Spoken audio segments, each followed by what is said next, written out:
पूर्णमिदं पूर्णात् पूर्णमुदच्यते पूर्णस्य पूर्णमादाय पूर्णमेवावशिष्यते।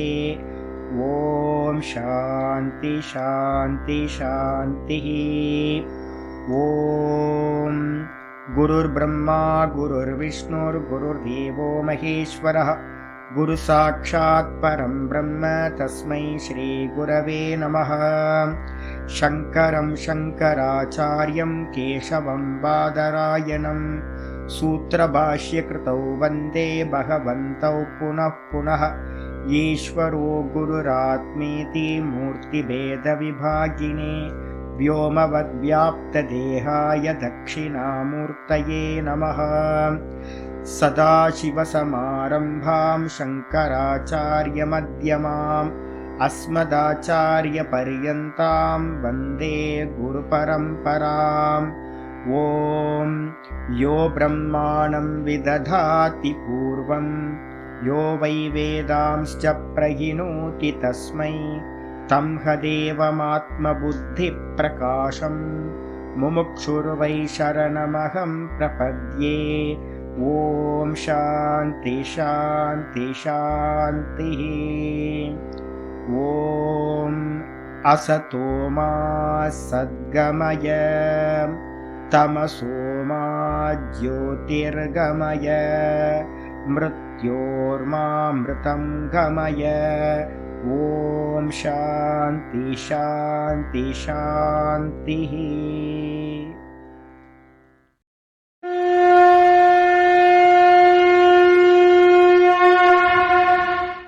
ॐ पार्थाय प्रतिबोधितां भगवता नारायणेन स्वयं व्यासेन ग्रथितां पुराणमुनिना मध्ये महाभारतम् अद्वैतामृतवर्षिणीं भगवतीम् अष्टादशाध्यायिनीम् अम्ब त्वामनुसन्दधामि भगवद्गीते भवद्वेषिणीम्।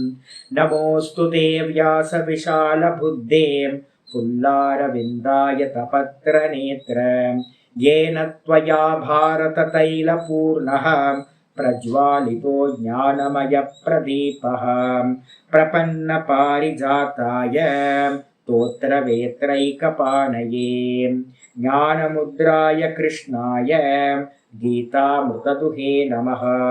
सर्वोपनिषदो गावः दोग्धा गोपालनन्दनः पार्थो वत्ससुधीर्भोक्ता दुग्धं गीतामृतं महत्। वसुदेवसुतं देवं कंसचाणूरमर्दनं देवकी परमानन्दं कृष्णं वन्दे जगद्गुरुम्। भीष्मद्रोणतटां जयद्रथजलां गान्धारनीलोत्पलां शल्यग्राहवती कृपेण वहनी कर्णेन वेलाकुलाम् अश्वत्थामविकर्णघोरमखरां दुर्योधनावर्तिनीं सोत्तीर्णा खलु पाण्डवैरननदीं कैवर्तककेशवः पाराशर्यवचः सरोजममलं गीतार्थगन्धोत्कटं नानाख्यानककेसरं हरिकथा सम्बोधनाभूतितम्। लोके सज्जनषट्पदैरहरः पेपीयमानं मुदा भूयाद्भारतपङ्कजं कलिमलं प्रध्वंसिनः श्रेयसे। मूकं करोति वाचालं पङ्गुं लङ्घयते गिरिं यत्कृपातमहं वन्दे परमानन्दमाधवम्। यं ब्रह्मा वरुणेन्द्ररुद्रमरुतः स्तुन्वन्ति दिव्यैस्तवैः वेदैः साङ्गपदक्रमोपनिषदैः गायन्ति यं सामगाः ध्यानावस्थिततद्गतेन मनसा पश्यन्ति यं योगिनः यस्यान्तं न विदुः सुरासुरगणाः। देवाय तस्मै नमः देवाय तस्मै नमः। ॐ श्रीकृष्णाय परमात्मने नमः। श्रीकृष्ण कृष्ण कृष्ण। ஓம் நாராயண பரோ வியக்தாத் அண்டமவ்யக்த சம்பவம் அண்டஸ்யாந்தஸ்தினி லோகாஹ சப்தத்வீபா ச மீதினி. ஓம்.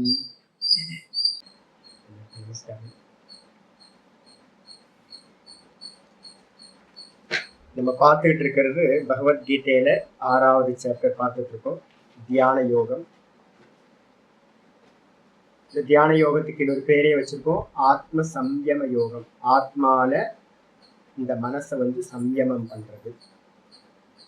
அப்ப அதுக்கு என்ன தேவை அப்படின்னா, முதல்ல ஆசனம் தேவைப்படுது. ஆசனம் எப்படி இருக்கணும்? சுச்சௌ தேசே பிரதிஷ்டாபிய ஸ்திரம் ஆசனம் ஆத்மனக. 11வது ஸ்லோகத்துல சொல்லியாச்சு. நல்லா சுத்தமான தேசத்துல ஒரு நல்ல பலகையை போட்டுக்கிட்டு தனக்கான ஆசனத்தை அமைச்சுக்கணும். அந்த ஆசனம் அதிகமா ஹைட்டாகவும் இருக்கக்கூடாது, ரொம்ப லோயராகவும் இருக்கக்கூடாது. அதுல என்ன விரிச்சுக்கணும் அப்படின்னா, தர்ப புல்ல போட்டுக்கணும். அதுக்கு மேல பார்த்தீங்க அப்படின்னா மான் தோலோ இல்ல புலித்தோலோ போட்டுக்கலாம். அதுக்கு மேல ஒரு வஸ்திரத்தை எடுத்து போட்டுக்கணும். கிடைக்காதவங்க என்ன பண்ணணும், நல்லா ஒரு சின்னதா ஒரு ரஜாய் மாதிரின்னு சொல்லுவோம்ல, சின்னதா பெட்டு, மெலீஸா இருக்கிற பெட் ஏதாவது ஒன்று போட்டுக்கலாம், காட்டன்ல இருக்கிறது. அதுக்கு மேல ஒரு துணியை விரிச்சு போட்டுக்கிட்டு உட்காரணும். இப்ப நம்ம பண்றதெல்லாம் இது மாதிரிதான் பண்ணணும். சகுன உபாசனைக்கும் நிர்குணத்துக்கும் ரெண்டுத்துக்கும் ஒரே மெத்தட் தான் ஃபாலோ பண்ண போறோம். அப்ப அதனால என்னன்னு கேட்டீங்கன்னா, 3 விஷயத்துக்கு பாத்தீங்கன்னா ஒரே அனுஷ்டானம். யோகிகள், சாங்கிய மதத்தை பேஸ் பண்ணி இருக்கிற யோகிகள் இண்டிவிஜுவல் கான்சியஸ்னஸ் அடையறதுக்காக யோகத்தை அபியாசம் பண்றாங்க. பதஞ்சலி யோக சூத்திரத்துல இருக்கிறதெல்லாம் இண்டிவிஜுவல் கான்சியஸ்னஸை பிராப்தி பண்றதுக்கான சொல்லப்பட்டிருக்கு. அதே உபாயங்கள் தான் பாத்தீங்கன்னா வேதாந்தத்திலையும் வைதிக யோகம் அப்படின்ற பேர்ல அதே மெத்தடாலஜில பாத்தீங்கன்னா எந்த ஒரு டிஃபரன்ஸும் யோகத்துக்கும் வேதாந்தத்துக்கும் இல்லை, எந்த டிஃபரன்ஸும் இல்லை. அதே மாதிரி சகுன ஈஸ்வரனை பிராப்தி பண்றதுக்காக நம்ம எந்த சகுன உபாசனை பண்றோமோ அதுக்கும் பாத்தீங்கன்னா இதே யோகம் தான். யோக மெத்தட்ல எந்த டிஃபரன்ஸும் இல்லை, புரிஞ்சுக்கணும். சகுன ஈஸ்வரனுக்கான விஷயம் சகுனம். சாங்கிய யோகிகளுக்கு பாத்தீங்கன்னா, சாங்கிய மதத்தை பேஸ் பண்ண யோகிகளுக்கு இண்டிவிஜுவல் கான்சியஸ்னஸ். அதே மாதிரி நம்ம வேதாந்திகளுக்கு பாத்தீங்கன்னா பிரம்மம் தான் ஆப்ஜெக்ட். இந்த 3 தான் ஆப்ஜெக்ட்ல தான் டிஃபரன்ஸ் இருக்கு.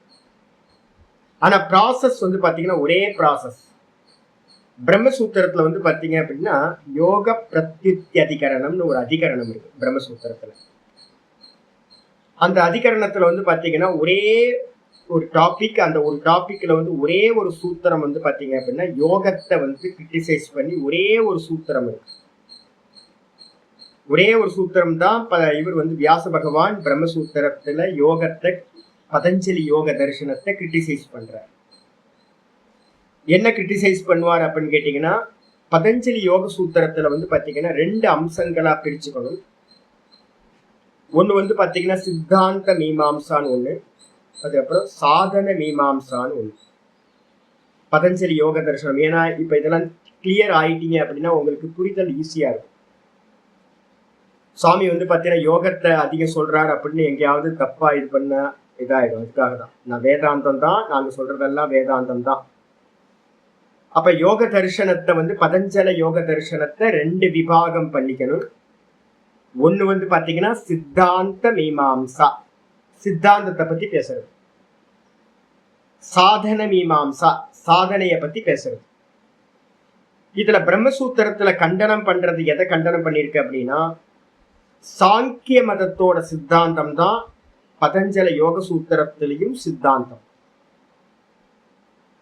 பதஞ்சலி சொல்ற சித்தாந்தம் எது அப்படின்னா கபிலரோட சாங்கிய சித்தாந்தம். அததான் நம்ம என்ன பண்ண போறோம் அப்படின்னா, இந்த வேதாந்தம் படிக்கிறவங்களுக்கு அந்த சித்தாந்தம் தேவையில்லை. மனசுல நல்லா புரிஞ்சுக்கணும். யோகம் தேவையில்லைன்னு சொல்லல. யோகத்துல இருக்கக்கூடிய பாதஞ்சல யோகத்துல இருக்கக்கூடிய கபில சாங்கிய தரிசனம் எது இருக்கோ அது கண்டனத்துக்குரியது. யோக பிரத்யுத்தியதிகரணம் அப்படின்னு ஒரு அதிகரணத்துல சொல்லப்பட்டது. அப்ப மீதி இருக்கிறது அப்படின்னா பதஞ்சலி யோக சூத்திரத்துல சித்தாந்த பட்சத்தை எடுத்துட்டு மீதி என்ன இருக்கும் அப்படின்னா யோகத்தை அனுஷ்டானம் பண்ற மெத்தட் இருக்கும். அது வந்து பாத்தீங்கன்னா ஃபுல் அண்ட் ஃபுல் வந்து பாத்தீங்கன்னா மனுஸ்மிருதியிலிருந்து ஆரம்பிச்சு எல்லா புராணங்கள், இதிகாசங்கள், எல்லா மோட்ச சாஸ்திரங்கள்லையும் ஒரே மெத்தட் தான் சொல்லப்பட்டிருக்கு. ஆசனம், அஷ்டாங்க யோகம், நம்ம எதையெல்லாம் பார்க்கிறோமோ யமம், நியமம், ஆசனம், பிராணாயாமம், பிரத்யாகாரம், தாரண, தியான, சமாதி, இந்த 8 அங்கங்களும் வந்து பாத்தீங்கன்னா எல்லாத்துக்கும் ஏற்புடையது. அனுபூதி பண்ணணும், சகுனத்தை அனுபூதி பண்ணணும்னாலும் சகுன ஈஸ்வரனை இந்த அஷ்டாங்க யோகம் தேவைப்படும். இண்டிவிஜுவல் கான்சியஸ்னஸை பிராப்தி பண்ணணும்னாலும் அஷ்டாங்க யோகம் தேவைப்படும். அதே நேரத்தில் பிரம்மானுபூதி பண்ணணும்னு நம்ம இப்ப இறங்கியிருக்கோம் அப்படின்னா நிருத்தியாசனத்துக்கும் இந்த அஷ்டாங்க யோகம் யூஸ் ஆகும். கூட வந்து பாத்தீங்கன்னா நம்ம அந்த சகுன ஈஸ்வர உபாசனையெல்லாம் இப்பவே உங்களை நான் பண்ண சொல்றது எதுக்கு அப்படின்னா, சகுன ஈஸ்வர உபாசனையை நிஷ்காமமா பண்றதுனால நமக்கு சாதன சதுஷ்டயம் என்ன ஆகும், ஃபுல்ஃபில் ஆகும். அப்ப நம்ம என்ன பண்ண போறோம், சகுன ஈஸ்வர உபாசனையை இப்ப நம்ம சொல்ற மெத்தட் படி பண்ணிக்கிட்டே வரப்போறோம். யாரு நிதித்தியாசனம் பண்றாங்களோ அவங்களும் இதேதான் ஃபாலோ பண்ண போறோம். ஆனா சகுனம் இல்ல, நிர்குணமா மாறும். இவ்வளவுதான் வித்தியாசம். அப்ப ஆசனத்தை வந்து பாத்தீங்கன்னா சொன்னதுக்கு பிறகு ஆசனம் எப்படி இருக்கணும் அப்படின்னும் போது இதுல வந்து பாத்தீங்க அப்படின்னா ஸ்வேதாஸ்வதர உபநிஷத்துல இந்த விஷயம் வந்து பாத்தீங்கன்னா சொல்லப்பட்டிருக்கு. ஸ்வேதாஸ்வதர உபநிஷத்துல வந்து பாத்தீங்கன்னா 2வது அத்தியாயம் 10வது ஸ்லோகம், 2:10 பக்கத்துல எழுதிங்க. அந்த 11வது பக்கத்துல 11வது ஸ்லோகம் பக்கத்துல ஸ்வேதாஸ்வதர உபநிஷத் 2:10. அங்க இன்னும் வந்து பாத்தீங்கன்னா இன்னும் கிளாரிட்டி கிடைக்குது. என்ன கிளாரிட்டி அப்படின்னா, சமே சுச்சௌ சர்க்கரா வன்னிவாலுகா விவர்ஜிதே சப்தஜலாஸ்ரயாதிபிஹி மனோனுகூலே நது சக்ஷுபீடனே குஹா நிவாதாஸ்ரயனே பிரயோஜயேத். ஒரே ஒரு ஸ்லோகம் சொல்லிருக்கு, சமௌ சுச்சௌ. இங்க நம்ம ஸ்லோகத்துல வந்து பாத்தீங்கன்னா சுச்சௌ தேசேன்னு மட்டும்தானே இருக்கு. இங்க 11வது ஸ்லோகத்துல கீதால வந்து சுச்சௌ தேசேன்னு இருக்கு, சுத்தமான இடத்துல அப்படின்னு. ஆனா இங்க என்ன எக்ஸ்ட்ரா ஒரு வார்த்தை வந்து ஸ்வேதாஸ்வதர உபநிஷத்துல இருக்குன்னா சமே அப்படின்னு ஒரு வார்த்தை இருக்கு. சமதளமா இருக்கணும். அந்த தளம் வந்து பாத்தீங்கன்னா நம்ம உட்கார்ற ஆசனம் வச்சுக்கிற இடம் வந்து சமதளமா இருக்கணும். இப்படி கோணல் மாணலா இருந்துச்சுன்னா, டேடா மேடாவா இருந்துச்சு அப்படின்னா அதை வந்து நம்ம பண்ண முடியாது. உட்கார்ந்தா போஸ்டர் வந்து சரியா இருக்காது. அப்ப சமமான தேசத்துல சுத்தமான இடத்துல சுச்சௌ. கூட வந்து பாத்தீங்கன்னா சொல்லுது சர்க்கரா வன்னி வாலுகா விவர்ஜிதே.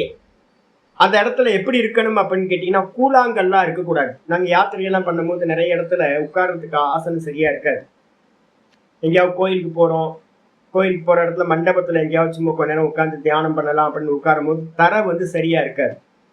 அப்ப என்ன சொல்லியிருக்கு அப்படின்னா, கற்கள் அதிகமான கூழாங்கல் மாதிரி சின்ன சின்னதா கல் இருக்கு அப்படின்னா அதுக்கு மேல ஆசனத்தை போட்டீங்கன்னா உங்களால சரியான ஆசனம் சித்திக்காது. அதனால கற்களா இருக்கிற சின்ன சின்ன கல் கூழாங்கல் நம்ம சொல்லுவோம், அதுக்கு பேர் சர்க்கரான்னு பேர்.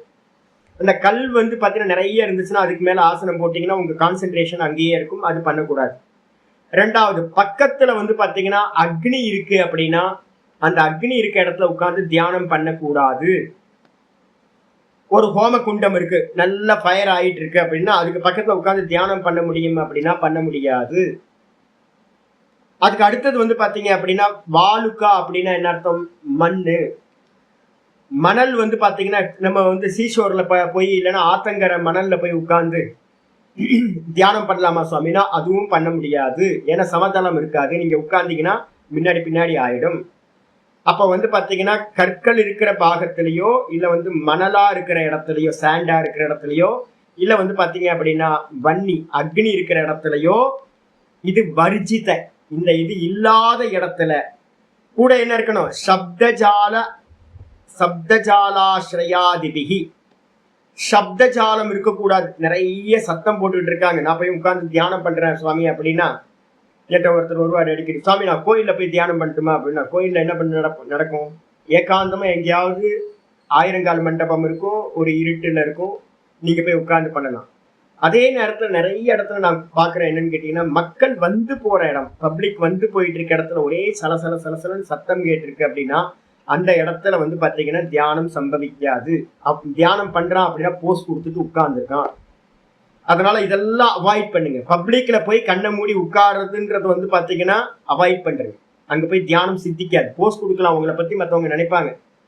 ஆனா வந்து உள்ளுக்குள்ளார மனசுக்கு கவனம் வந்து குவியவே குவியாது. இது இல்லாத இடத்துல சுவாமி ஒரு முக்கியமான கண்டிஷனை விட்டுட்டீங்களா சுவாமி? எந்த தேசம்னு சொன்னீங்க, சரி ஏகாந்தமா இருக்கணும்னு, என்ன திசை சுவாமி அப்படின்னு கேட்டீங்க. அப்ப நான் சொல்றாரு, மந்திரம் சொல்லுது, மனோனுகூலே நது சக்ஷு பீட்டனே. முக்கியமான லட்சணம் சொல்லுது. நம்ம ஆரம்ப காலத்துல இருக்கிற சாதகர்கள் என்ன பண்ணுவோம் அப்படின்னு கேட்டீங்கன்னா, நீங்க வாஸ்துப்படி பார்த்தீங்க அப்படின்னா யோக சாதனைக்கு ரொம்ப உத்தமமான பிளேஸ் வந்து ஈசானியம் நம்ம சொல்றோம். அந்த வடக்கும் கிழக்கும் இணையிற இடம் வந்து பார்த்தீங்கன்னா ஈசானிய தசை. அந்த ஈசானிய தசையில வந்து பார்த்தீங்க அப்படின்னா உட்கார்ந்து ஒரு பூஜை ரூம் அங்கதான் இருக்கணும் எப்பவுமே. அந்த பூஜை ரூமுக்குள்ளார இருந்துகிட்டு நீங்க வந்து பார்த்தீங்கன்னா ஒண்ணு வந்து பார்த்தீங்கன்னா முமுட்சுக்களா இருக்கிறவங்க வடக்கு நோக்கியும், நான் வந்து பார்த்தீங்கன்னா வேற எதையாவது சகுனத்தையோ இல்லை வந்து பிரார்த்தனையோட பண்றேன் அப்படின்னா, வேற ஏதாவது எனக்கு பிரார்த்தனை இருக்கு அப்படின்னா கிழக்கு நோக்கியும். அப்போ வந்து பார்த்தீங்கன்னா கிழக்கு நோக்கி பிரார்த்தனை இருக்கிறவங்க, மோட்சத்தை விரும்புறவங்க வடக்கு நோக்கியும் உட்கார்ந்துகிட்டு ஈசானிய திசையில இருந்துகிட்டு வந்து பார்த்தீங்கன்னா தியானம் செய்ய வேண்டும் அப்படின்னு சுருத்திகள்லாம் சொல்லுது. நிறைய யோக சாஸ்திரத்துல சொல்றவங்க எல்லாம் சொல்லுவாங்க ரொம்ப அனுகூலமான திசை அது. ஆனா வந்து பாத்தீங்கன்னா இது எல்லாத்தையும் வந்து பாத்தீங்கன்னா அதிகாரி வந்து பாத்தீங்கன்னா இப்ப நம்ம வந்து நிதித்தியாசனத்தை பத்தி இங்க பேசுறோம்னு வச்சுங்க. அப்ப நிதித்தியாசனத்துக்கு போறவன் வந்து பாத்தீங்கன்னா ஏற்கனவே அங்க இங்க உட்கார்ந்து நாம ஜபத்தை வந்து காயத்ரியையோ இல்ல வந்து பாத்தீங்க அப்படின்னா பிரணவத்தையோ அபியாசம் பண்ணிக்கிட்டே இருந்திருப்போம். அப்ப மெதுவா மெதுவா மனசு நமக்கு வந்து ஓரளவு குவிஞ்சு இருக்கு அப்படின்னா அபியாசம் நிறைய சகுன அபியாசம் பண்ணிக்கிட்டு இருக்கோம், பிராணாயாமம் இதெல்லாம். அப்ப நிதித்தியாசனத்துக்கு வரும்போது வந்து இந்த விதி வருமா சுவாமி அப்படின்னு கேட்டீங்கன்னா, கிழக்கு திசையை நோக்கி பாரு, வடக்கு திசையை நோக்கி பாரு அப்படின்னு ஏதாவது வருமா அப்படின்னு கேட்டீங்கன்னா அதெல்லாம் எதுவுமே இல்லை. ஒரே ஒரு நியமத்தை வந்து பாத்தீங்கன்னா மந்திரம் சொல்லுது, மனோனுகூலே. மனசுக்கு அனுகூலமான இடம் தான் தியானத்துக்கு உகந்த இடம். இதை மனசுல எப்பயுமே வச்சுங்க. அது வந்து பாத்தீங்கன்னா உங்களோட பூஜை ரூமா இருக்கலாம், இல்ல வந்து மொட்டை மாடியா டெரஸா இருக்கலாம், இல்ல வந்து பாத்தீங்கன்னா ஏதோ கோயில் மண்டபமா இருக்கலாம், இல்ல வந்து அரண்யமா இருக்கலாம், ஏதோ ஒண்ணு. ஆனா வந்து மெயின் பர்பஸ் என்ன, இந்த இடத்தை பத்தி தான் பேசுறது எதுக்காக அப்படின்னா மனோனுகூலம். பாகவதத்துல வந்து பாத்தீங்க அப்படின்னா உத்தவருக்கு வந்து பாத்தீங்கன்னா கிருஷ்ண பரமாத்மா இதே விஷயத்த சொல்றார். இங்க கீதால சொல்லாதத உத்தவருக்கு வந்து பாத்தீங்கன்னா அங்க சொல்றார், மனோனுகூலே அப்படின்ற வார்த்தையை யூஸ் பண்றார். எந்த இடம் எப்படிப்பட்ட இடம் அதெல்லாம் வந்து பாத்தீங்கன்னா செகண்டரி. உனக்கு மனசு எந்த இடத்துல போக்கஸ் ஆகுதோ குவியுதோ அந்த இடம் தியானத்துக்கு உகந்த இடம். முடிஞ்சிச்சு. அது மட்டும் இல்ல, நது சக்ஷு பீடனே. நம்ம வந்து பாத்தீங்கன்னா சுத்தி இருக்கிற அந்த விஷன், நம்மளை சுத்தி இருக்கிறது வந்து பாத்தீங்கன்னா கண்களுக்கு வந்து பாத்தீங்கன்னா எந்த ஒரு பீடையும் தராததா இருக்கணும், எந்த துக்கமும் சஞ்சலமும் உண்டு பண்ணாத இடமா இருக்கணும். அப்ப மனசு அனுகூலமா இருக்கணும்னா வெளியில வந்து சஞ்சலம் இல்லாத இடத்துல வந்து பாத்தீங்கன்னா ஏகாந்தமா இருந்துகிட்டு மனசுக்கு வந்து பாத்தீங்கன்னா எதிர்க்க ஒரு நல்ல ஒரு விக்கிரகமோ நல்ல வந்து பாத்தீங்கன்னா ஒரு சித்திரமோ ஏதோ இருந்துச்சு அப்படின்னா பரிசுத்தமா இருந்துச்சுன்னா மனசு வந்து பாத்தீங்கன்னா நல்லா இருக்கும். கண்களை திறந்தோம் அப்படின்னா கண்கள் வந்து பாத்தீங்கன்னா எந்த ஒரு துக்கத்தையும் அடையாது, விஷயம்லாம் நமக்கு டிஸ்டர்ப் பண்ணாது. அப்படிப்பட்ட இடத்துல எந்த இடம் சுவாமி அப்படின்னா மந்திரமே சொல்லுது, குஹா நிவாகாசிரயனே பிரயோஜயே. குகை மாதிரி இருக்கிற இடத்துல, உங்க வீடு தான் குகை நெஸ்ட்னு வச்சுக்கோங்க, உங்க பூஜை ரூம் ஹாலில் உட்காந்துட்டு ஜபம் பண்ணாதீங்க. வந்து போயிட்டு இருப்பாங்க எல்லாம், கிளாஸே கேட்க முடியல. கிளாஸ் கேட்டுட்டு இருக்கும் போதே விவகாரம் நடந்துகிட்டு இருக்கு. அன்மியூட் பண்ணீங்கன்னா தெரியும் எல்லாம் வந்து பாத்தீங்கன்னா விவகாரம் பின்னாடி போயிட்டு இருக்கு. அப்ப வந்து ஒரு ஜபம்லாம் வந்து பாத்தீங்க அப்படின்னா ஒரு ஜபம் பண்ண முடியாது அப்படின்னும் போது தான்ல நிக்கணும் அப்படின்னா அது ஹால்ல நடக்காது. வீட்டுல தனக்குன்னு ஒரு தனியா அறையா வச்சுக்கணும், டிஸ்டர்பன்ஸ் இல்லாம இருக்கணும். முடிஞ்சா வந்து பாத்தீங்க அப்படின்னா கொஞ்சம் ஊரை விட்டு விலகி, இப்பதான் அந்த வானப்பிரஸ்தமே இல்லாம போச்சு. வானப்பிரஸ்தனா எல்லாம் வீட்டுக்குள்ளார தானே இருக்கீங்க குடும்பத்தோட. எப்படி வந்து பாத்தீங்கன்னா கும்மி அடிச்சுட்டு இருந்தீங்கன்னா எப்படி வந்து நிதித்தியாசனம் சம்பவம் எல்லாம் சீரியஸே இல்லை யாருக்கும். அதனால்தான் வந்து பாத்தீங்கன்னா அந்த வானப்பிரஸ்தாசிரமம் போச்சு. வானப்பிரஸ்தமே என்னன்னு கேட்டீங்கன்னா ஏகாந்தமா இருந்துகிட்டு ஊருக்கு வெளியில வந்து பாத்தீங்கன்னா ஒரு சின்னதா ஒரு வீட்டை கட்டிக்கிட்டு தனியா இருந்துகிட்டு இதை பண்றது. இதுக்கப்புறம் வந்து பாத்தீங்கன்னா முடிஞ்சா வந்து பாத்தீங்கன்னா சன்னியாசிகள் என்ன பண்ணுவாங்க, குகைக்கு போறது, ஏகாந்த மண்டபத்துக்கு போறது. இது மாதிரி மண்டபத்துல குகையில இருந்துகிட்டு எப்படி இருக்கணும், நிவாத ஆசிரியனே, காத்து அதிகம் அடிக்காத இடம். காத்து அடிச்சுது அப்படின்னா அந்த இடத்துல வந்து மனசு சஞ்சலப்படும். அப்ப குகையில வந்து பாத்தீங்கன்னா காத்து இருக்காது. ரூம்குள்ளார வந்து மினிமம் காத்து, எல்லாம் க்ளோஸ்டா இருக்கிறது.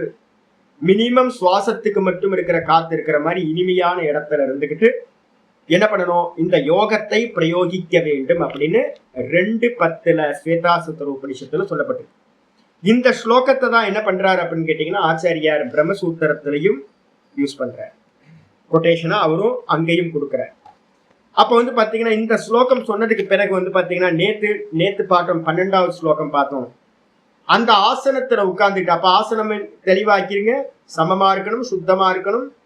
ஒரு ஆசனம் போட்டுங்க. இந்த சோஃபால உட்கார்ந்து பாடம் கேட்கறதெல்லாம் வந்து பாத்தீங்கன்னா ரொம்ப அசிங்கமான விஷயம். இப்பவே வந்து பாத்தீங்கன்னா கரெக்ஷன் பண்ணீங்க. இன்னும் வந்து பாத்தீங்கன்னா 6வது அத்தியாயம், இன்னும் வந்து பாத்தீங்கன்னா 12 அத்தியாயம் இருக்கு. ஒரு டெஸ்கை வந்து பாத்தீங்கன்னா இப்பவே ப்ரிப்பேர் பண்ணி வச்சுக்கோங்க. கீழே வந்து ஒரு பாயை விரிச்சு போட்டு, சின்னதா வந்து ஒரு பாயை விரிச்சு போட்டு ஒரு டெஸ்கை வச்சு மேல அந்த டெஸ்க்ல வந்து புஸ்தகம் வச்சு ஒரு செல்போனை வச்சுக்கிட்டு நல்லா பாடத்தை கேளுங்க. சம்மணம் போட்டு உட்காருங்க கீழே. இந்த சோஃபால உட்காருறது, சேர்ல உட்காருறது, குஷன்ல உட்காருறது எல்லாம் வந்து மிலேச்சா கலாச்சாரம், இதெல்லாம் வெஸ்டர்ன் கலாச்சாரம். இதை வச்சுக்கிட்டுலாம் அனுபூதிக்கு இல்லை, ஒரு சின்ன ஒரு புண்ணியம் கூட கிடைக்காது. கால் மேல காலை போட்டுக்கிட்டு படுத்துக்கிட்டு கேட்கறது இது மாதிரிலாம். அப்போ வந்து சிரவண காலத்திலேயே இந்த பிராக்டிஸ் வந்து பாத்தீங்கன்னா மெதுவா கீழே உட்கார்ந்து அபியாசம் பண்ணணும். சம்மணம் போட்டு நல்லா சுகாசனத்துல இருந்துகிட்டு அபியாசம் பண்ணீங்கன்னா தான் ஒரு அனுஷ்டானம் பண்றதுக்கு வசதியா இருக்கும். சோஃபால அதெல்லாம் தப்பு. அதெல்லாம் வந்து பாத்தீங்கன்னா பாப்பம், இருக்கிறதே பெரிய பாப்பம். சுவாமி வந்து நம்ம சுவாமியை வந்து உள்ள கொண்டுட்டு வரோம் அப்படின்னா சுவாமிக்கு கீழே தான் நம்ம இருக்கணும் முடியும். சுவாமியை வந்து பாத்தீங்கன்னா மேல நம்ம இருக்கக்கூடாது. நம்ம வசதியா இருந்துகிட்டு எல்லாம் பண்ணக்கூடாது. அனுஷ்டானம் பண்றதுக்கு இந்த நியமங்கள் இருக்கு. அப்ப அதனால வந்து பாத்தீங்கன்னா கீழே உட்கார்ந்துட்டு என்ன பண்ணணும், தத்ர ஏகாகிரம் மனக்கிருத்வா, மனசை வந்து பாத்தீங்கன்னா ஏகாகிர சித்தத்தை அடைய வைக்கணும். முக்கியமானது. இந்த ஒரே ஒரு ஏகாகிரம் அடைய வைக்காம நீங்க என்ன பண்ண முடியாது அப்படின்னா தான்ல நிக்கிறதுல பண்ண முடியாது. இந்த தான்ல நிக்கிறதுன்றது வந்து நிர்விகல்பம்னு பேர். தான்ல நிக்கிறதுக்கு என்ன பேரு, தான் அப்படின்னா என்ன அர்த்தம், வெறும் கான்சியஸ்னஸ். அந்த வெறும் கான்சியஸ்னஸ் வந்து பாத்தீங்கன்னா நாம ரூப குணங்கள் இல்லாத, நாம ரூப குணங்களுக்கு பேரு கல்பனான்னு பேரு. நாமரூப குணங்கள் தான் கல்பனா. இந்த நாமரூப குணங்கள் நானுக்கு மேல கல்பிதமா இருக்கு. எது நாமரூப குணங்கள், கிருஷ்ணன், விஷ்ணு, ராமர், சிவபெருமான், இது மாதிரி எல்லாம் எந்த நாமரூபங்களை நம்ம கல்பனா பண்றோமோ இதெல்லாம் எதுக்கு மேல இருக்குன்னா அந்த கான்சியஸ்னஸ்க்கு மேல, அந்த பியூரா இருக்கிற சுத்த பிரம்ம தத்துவத்துக்கு மேல கல்பிதம். அப்ப நாமரூபத்தோடு சேர்ந்து இருக்கிற ஈஸ்வரனை வந்து பாத்தீங்கன்னா முதல்ல நம்ம எதுக்காக யூஸ் பண்றோம் அப்படின்னா ஈஸ்வர தியானம் பண்றது எல்லாம் மனசை ஏகாகிர சிந்தனைக்கு கொண்டு வர்றது. ஏகாகிர சிந்தனை வந்து பின் பாயிண்ட்ல கொண்டு வந்ததுக்கு பிறகுதான் அந்த நாம ரூப குணங்களை எடுத்துட்டு வெறும் சுத்த பிரம்மத்துல வந்து பாத்தீங்கன்னா வெறும் அகம்ன்ற சுத்த தத்துவத்துல நம்மளால மனசை நிறுத்த முடியும், நிர்விகல்ப சமாதியை அடைய முடியும். அப்ப நிர்விகல்ப சமாதிக்கு முன்னாடி சவிகல்ப சமாதிகளை நம்ம என்ன பண்ணணும், அபியாசம் பண்ணணும். இந்த சவிகல்ப சமாதியில வந்து பாத்தீங்கன்னா முக்கியமானதா 2 நம்ம சொல்றோம். என்னன்னு கேட்டீங்கன்னா சப்தானுவித்தம், ரூபானுவித்தம்னு 2 விஷயத்த நம்ம எடுத்துக்கணும். இப்போ உங்களுக்காக சொல்றேன். நல்ல ஒரு இஷ்ட தேவதாவோட போட்டோ வந்து பாத்தீங்கன்னா முன்னாடி மாட்டிக்கிட்டு மனசை வந்து பாத்தீங்கன்னா என்ன பண்ணணும், ஃபுல்லா அந்த இஷ்ட தேவதையோட ரூபத்திலேயே கவனம் கொடுக்கணும். மெதுவா என்ன பண்றோம், அவரோட ஃபுல் ரூபத்துல இருந்து மெதுவா அவரோட முகத்தை மட்டும் கவனிக்கணும். அதுக்கப்புறம் மெதுவா வந்து அவரோட கண்களை மட்டும், அந்த ஈஸ்வரனோட கண்களை மட்டும் போக்கஸ் பண்ணிக்கிட்டே இருக்கிறது. அப்ப ரூபம் வந்து பாத்தீங்கன்னா மெதுவா ரூபத்துல கவனம் ஏகாகிரத்தை அடையும். ஏகாகிரம்னு என்ன அர்த்தம், அக்ர அப்படின்னா என்ன அர்த்தம்னா மொனேன்னு அர்த்தம், டிப்புன்னு அர்த்தம். ஏக்க அக்ரனா என்ன அர்த்தம், ஒரே டிப்பு, தன் முனைப்பு, முனைப்புன்னு சொல்றோம், ஒரு முனைப்புன்னு சொல்றோம். அந்த ஒரு முனைப்புக்கு வந்து பாத்தீங்கன்னா ஏகாகிரம்னு பேர். ஒரே பின் பாயிண்ட்ல உங்களோட சித்தத்தை வைக்கிறது. இது எப்படி இருக்கும் அந்த ஏகாகிரம் அப்படின்னா பெருசா பெரிய ரவுண்ட்ல இருந்து ஆரம்பிச்சு சின்னதாய் ஒரு பின் பாயிண்ட்ல வந்து மையத்துல வந்து நிக்கிறது.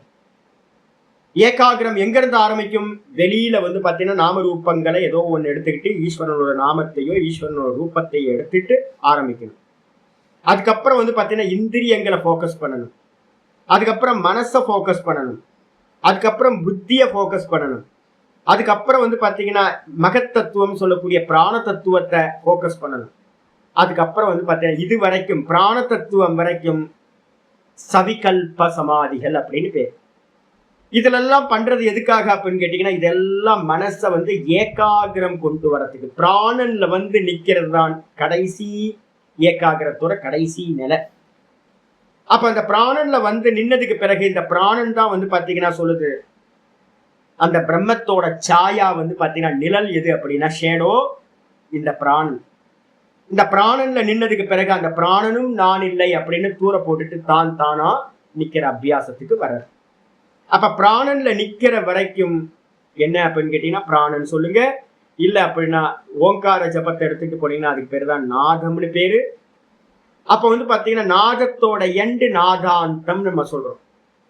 அதே மாதிரி பிராணனை தாண்டினீங்க அப்படின்னா நிர்குண சுரூபம் வந்துடும். அப்ப பிராணன் வரைக்கும் சவிகல்பம், அது வரைக்கும் ஏகாகிரம் கொண்டுட்டு வந்துடணும். அப்ப அதனால வார்த்தை சொல்லியிருக்கு, தத்திர ஏகாகிரம் மனக்கிருத்துவா. அந்த ஆசனத்துல இருந்துகிட்டு இந்த ஸ்டெப் பை ஸ்டெப்பா வந்து பாத்தீங்கன்னா நம்ம போக்கஸ் பண்ணி அடுத்துன்னு போக்கஸ் பண்ணிக்கிட்டே வந்து பிராணன் வரைக்கும் ஏகாகிரம் பண்ணணும். அந்த சமயத்துல என்ன பண்ணணும்? யதச்சித்தேந்திரிய கிரியா. இந்த மனசு விஷயங்கள்ல போகாம, இந்த இந்திரியங்கள் வந்து பாத்தீங்கன்னா விஷயங்களோடு சம்பந்தப்படாம இந்திரியங்களையும் மனதையும் கண்ட்ரோல் பண்ணி அதோட செயல்கள் எல்லாத்தையும் கண்ட்ரோல் பண்ணி யதச்சித்தேந்திரிய கிரியா இதை பண்ணிக்கிட்டு உபவிஷ்யாசனே நல்ல ஆசனத்துல உட்கார்ந்துட்டு யோகம் யுஞ்சியாத். யோகத்தை வந்து பாத்தீங்க அப்படின்னா அனுஷ்டானம் செய்ய வேண்டும். யோகம்னா சமாதி அபியாசத்தை செய்ய வேண்டும்.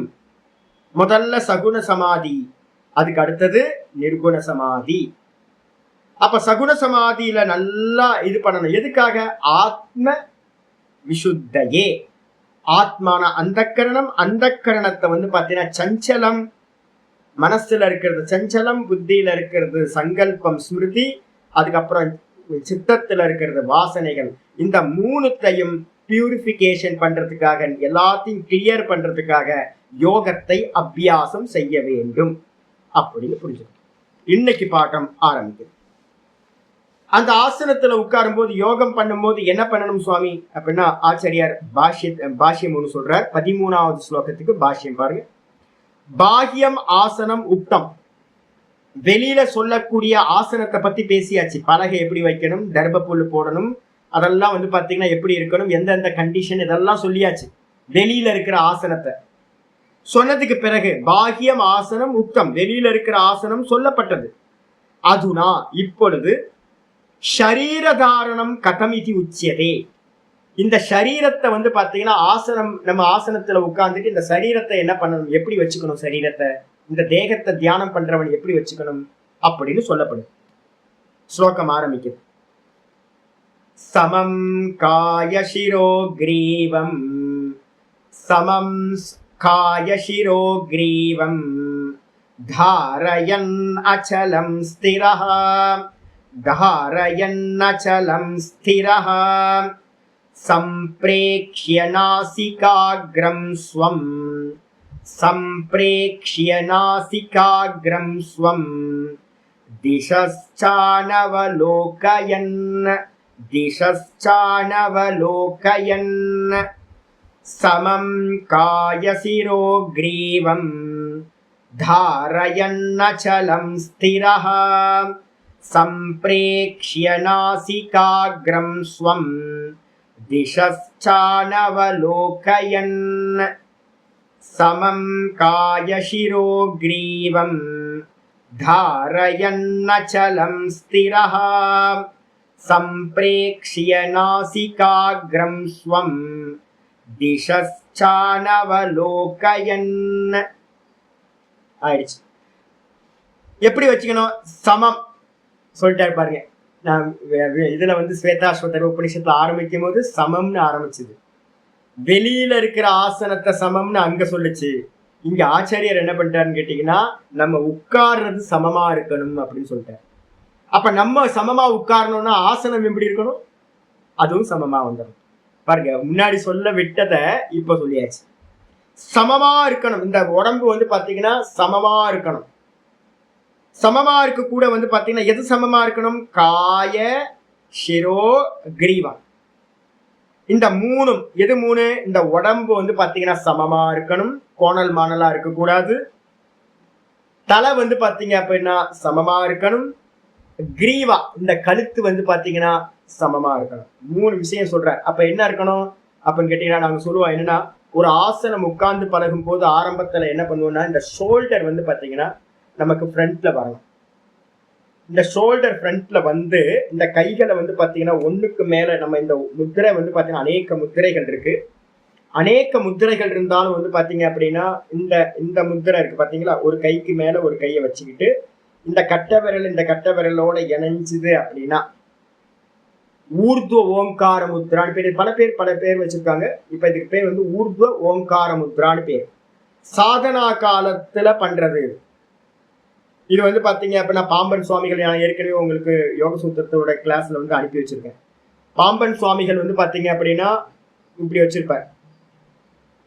ராமகிருஷ்ண பரமஹம்சர் அதே மாதிரி வந்து பாத்தீங்கன்னா புத்தா அவங்களோட போஸ்டர் வந்து பாத்தீங்கன்னா சித்த அவஸ்தையில இருக்கும் போது எப்படி இருக்கும்னா வெறுமனே ஒரு கைக்கு மேல ஒரு கை இருக்கும். இப்படி வச்சுக்கிட்டீங்க அப்படின்னா மடிக்கு மேல இப்படி வச்சுக்கிறது. இந்த இந்த கட்டை விரல் சேர்ந்துச்சுன்னா ஊர்துவ ஓங்கார முத்ரா. அந்த கட்டை விரலும் வந்து பாத்தீங்கன்னா நார்மலா இப்படி இந்த மாதிரி இருந்துச்சு அப்படின்னா இல்ல இப்படி இருந்துச்சு அப்படின்னா இதுக்கு என்ன பேர் அப்படின்னா வெறும் ஓங்கார முத்ரான்னு பேர். ஓங்கார முத்ரா சித்த அவஸ்தையில அது தன்னால் அப்படி ஆயிடும். அப்ப அபியாச காலத்துல ஊர்துவ ஓங்கார முத்ரா அப்படின்னு பேர். இந்த கட்டை விரல எடுத்து பண்ணிக்கிறது நாடியோட சஞ்சாரத்துக்காக. இது இதை மனசுக்குள்ளார வச்சுக்கிட்டு இந்த ஷோல்டரை ஃப்ரண்ட்ல கொண்டு வந்தீங்க அப்படின்னா மடியில இந்த 2 கைகளை வந்து இப்படி வச்சுக்கிட்டு ஃப்ரண்ட்ல கொண்டு வந்தீங்க அப்படின்னா நல்லா ஆகும். என்ன ஆகும் கேட்டீங்கன்னா உங்க தலை நேராயிடும். இப்ப இப்படி இருந்தனா இந்த இந்த ஷோல்டரை வந்து பாத்தீங்கன்னா இப்படி மேல கொண்டு வந்தனாவே தலை வந்து நிமிந்துடும். இந்த தலை நிமிந்தாவே என்ன ஆகும்? ஷோல்டர் பின்னாடி போக இந்த ஷோல்டர் பின்னாடி போய் இந்த தலை நிமிந்துச்சு அப்படின்னா உங்க தலை சரியா இருக்கும், கழுத்து சரியா இருக்கும், பேக் போன் வந்து பாத்தீங்கன்னா ஸ்பைனல் கார்டு வந்து பாத்தீங்கன்னா ஒரே மாதிரி இருக்கும். இப்படி இருந்துச்சு அப்படின்னா உங்களுக்கு லயம் வராது. இது முக்கியமானது வந்து பாத்தீங்கன்னா இல்லைன்னா தூக்கம் வந்துடும். இல்ல அப்படின்னா வந்து மனசு வந்து சஞ்சலமாயிடும். அதனால வந்து பாத்தீங்கன்னா இதை கிளியரா சொல்லியிருக்கு. சரீரம் நிமிர்ந்து நிக்கணும். அதுக்கு மெயின் வந்து பாத்தீங்கன்னா ஷோல்டர் ஒரே ஒரு இதை கட் பண்ணீங்கன்னா எல்லாம் சரியாயிடும்.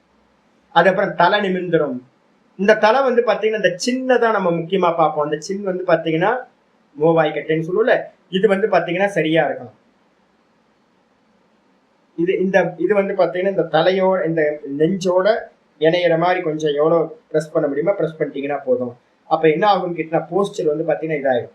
இது மெதுவா நம்ம என்ன பண்ணணும் அப்படின்னு கேட்டீங்கன்னா பெயின் இல்லாம சுவாபாவிகமா நமக்கு இருக்கிற மாதிரி பார்த்துக்கணும். ஏன்னா கான்சென்ட்ரேஷன் வந்து பாத்தீங்கன்னா என்ன ஆயிடும், அதுல போயிடும். அப்ப இந்த 3ம் எந்த ஒரு ப்ராப்ளம் இல்லாம ரொம்ப ஈஸியா ரொம்ப கம்ஃபர்டபுளா இந்த 3த்தையும் சமமா வச்சுக்கிட்டு தாரயன் அச்சலம் ஸ்திரக, இந்த சரீரத்தை வந்து பாத்தீங்கன்னா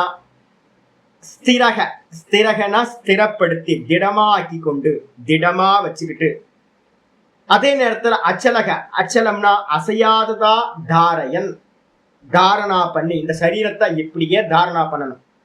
இப்பவே நீங்க பண்ணணும். என்ன பண்ணணும்னு கேட்டீங்கன்னா நாங்கெல்லாம் வந்து பாத்தீங்கன்னா அபியாச காலம்னு ஒரு காலம் எடுத்துக்காதீங்க.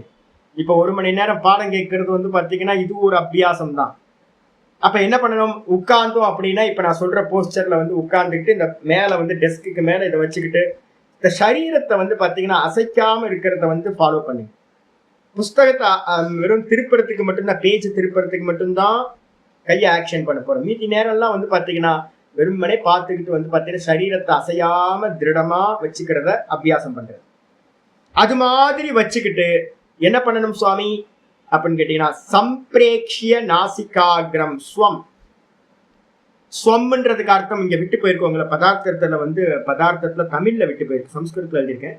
நாசிகாகிரம் ஸ்வம்னு வந்து பாத்தீங்கன்னா தமிழ்ல எழுதிக்கணும். ஸ்வம்னா தன்னுடைய, ஆசனத்துல உட்கார்ந்துட்டு தன்னுடைய நாசிகாகிரம் அப்படின்னா நாசிக்கையோட முனி மூக்கோட நுனிய வந்து பாத்தீங்க அப்படின்னா மூக்கோட டிப் இருக்குல்ல, இந்த மூக்கோட டிப்பை வந்து பாத்தீங்க அப்படின்னா இந்த கண்களால் சம்பிரேக்ஷிய நன்றாக பார்ப்பது போல, பார்க்கிறது இல்ல, பார்க்கிற மாதிரி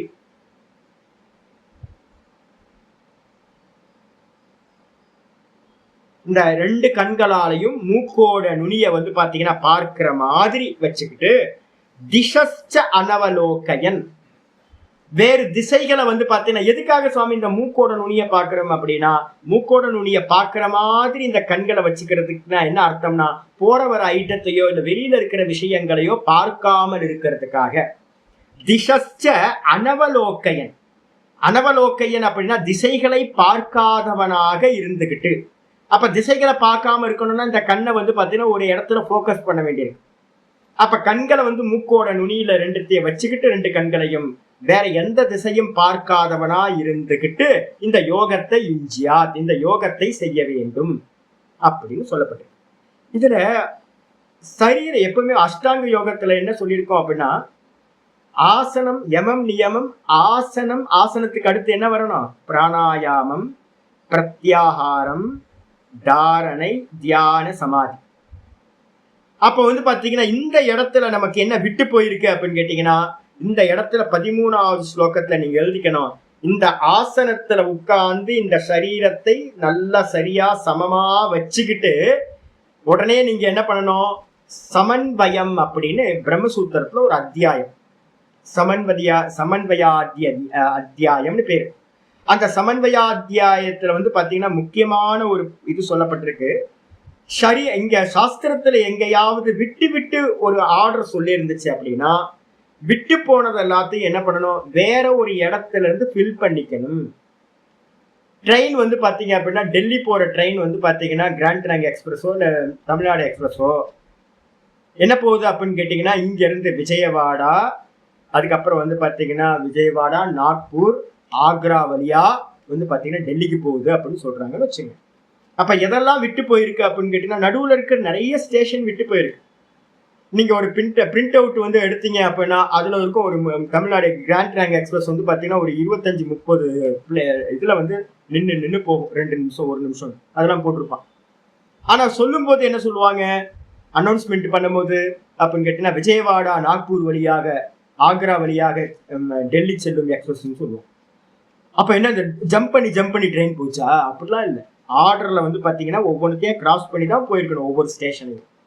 அதே மாதிரி வந்து பாத்தீங்கன்னா இந்த அஷ்டாங்க யோகத்துல எங்கெல்லாம் வந்து பாத்தீங்கன்னா ஜம்ப் பண்ணி போயிருக்கோ அந்த இடத்துலலாம் வேற இடத்துல சொல்லப்பட்ட உபனிஷதங்கள்ல சொல்லப்பட்டதை எடுத்து ஃபில் பண்ணணும். இப்ப இங்கேயே வந்து பாத்தீங்கன்னா நமக்கு சொல்லியாச்சு, ஆசன சித்தி பண்ணதுக்கு பிறகு 5வது அத்தியாயத்துல 27வது ஸ்லோகம் 28வது ஸ்லோகத்துல நமக்கு வந்து விட்டு போனதை அங்க சொல்லியாச்சு. ஒரு ஆசனத்தை உட்கார்ந்துட்டு என்ன பண்ணணும் அப்படின்னா, ஸ்பர்ஷான் 5:27 போன அத்தியாயத்துல படிச்சோம். ஸ்பர்ஷான் கிருத்வா பகிர்பாஹ்யான் சக்ஷுஸ்சைவாந்தரே ப்ருவோஹோ பிராணாபானௌ சமௌ கிருத்வா நாசாப்யந்தரசாரிணௌ இருக்கா? ரொம்ப அற்புதமான ஸ்லோகம் 27. 2வது லைன் அங்க வந்து பாத்தீங்கன்னா 3 சாதனைகள் சொல்லப்பட்டிருந்துச்சு. ஒண்ணு வந்து பாத்தீங்க அப்படின்னா பிராணாயாமம், 2வது பிரத்யாகாரம், 3வது வந்து பாத்தீங்கன்னா தாரணை. 5:27 3 சாதனைகள் சொல்லப்பட்டுச்சு. அதுல ஆர்டர் நான் மாத்தி சொல்லியிருக்கேன். என்ன சொல்லியிருக்கேன், பிராணாயாமத்தை முதல்ல பண்ணணும், அதுக்கப்புறம் பிரத்யாகாரம், அதுக்கப்புறம் தாரணை, இந்த 3த்தையும் ஆர்டர்ல பண்ணணும்னு. அப்ப இந்த இடத்துல வந்து பாத்தீங்க அப்படின்னா ஆசனத்தை மட்டும் சொல்லியிருக்க அப்படின்னா, ஆசனத்தை மட்டும் சொன்னதுன்னா என்ன அர்த்தம், ஆசனத்துக்கு அப்புறம் எதை இருக்கணும், பிராணாயாமம். ஆசனத்துல நல்லா உட்கார்ந்துகிட்டு பிராணாயாமத்தை ஒரு 10 ரவுண்டு பிராணாயாமம் இல்லைன்னா 20 ரவுண்டு பிராணாயாமம் பண்றத வச்சுக்கிறது. அப்ப 20 ரவுண்டு பிராணாயாமம் என்ன சொல்லியிருக்கேன், பிராணாபானௌ சமௌ கிருத்வா, தேகத்தை சமப்படுத்தினீங்க இங்க சொல்லிருச்சு. தேகத்தை சமப்படுத்திட்டு இந்த பிராணனை சமப்படுத்தலன்னு வச்சுங்க.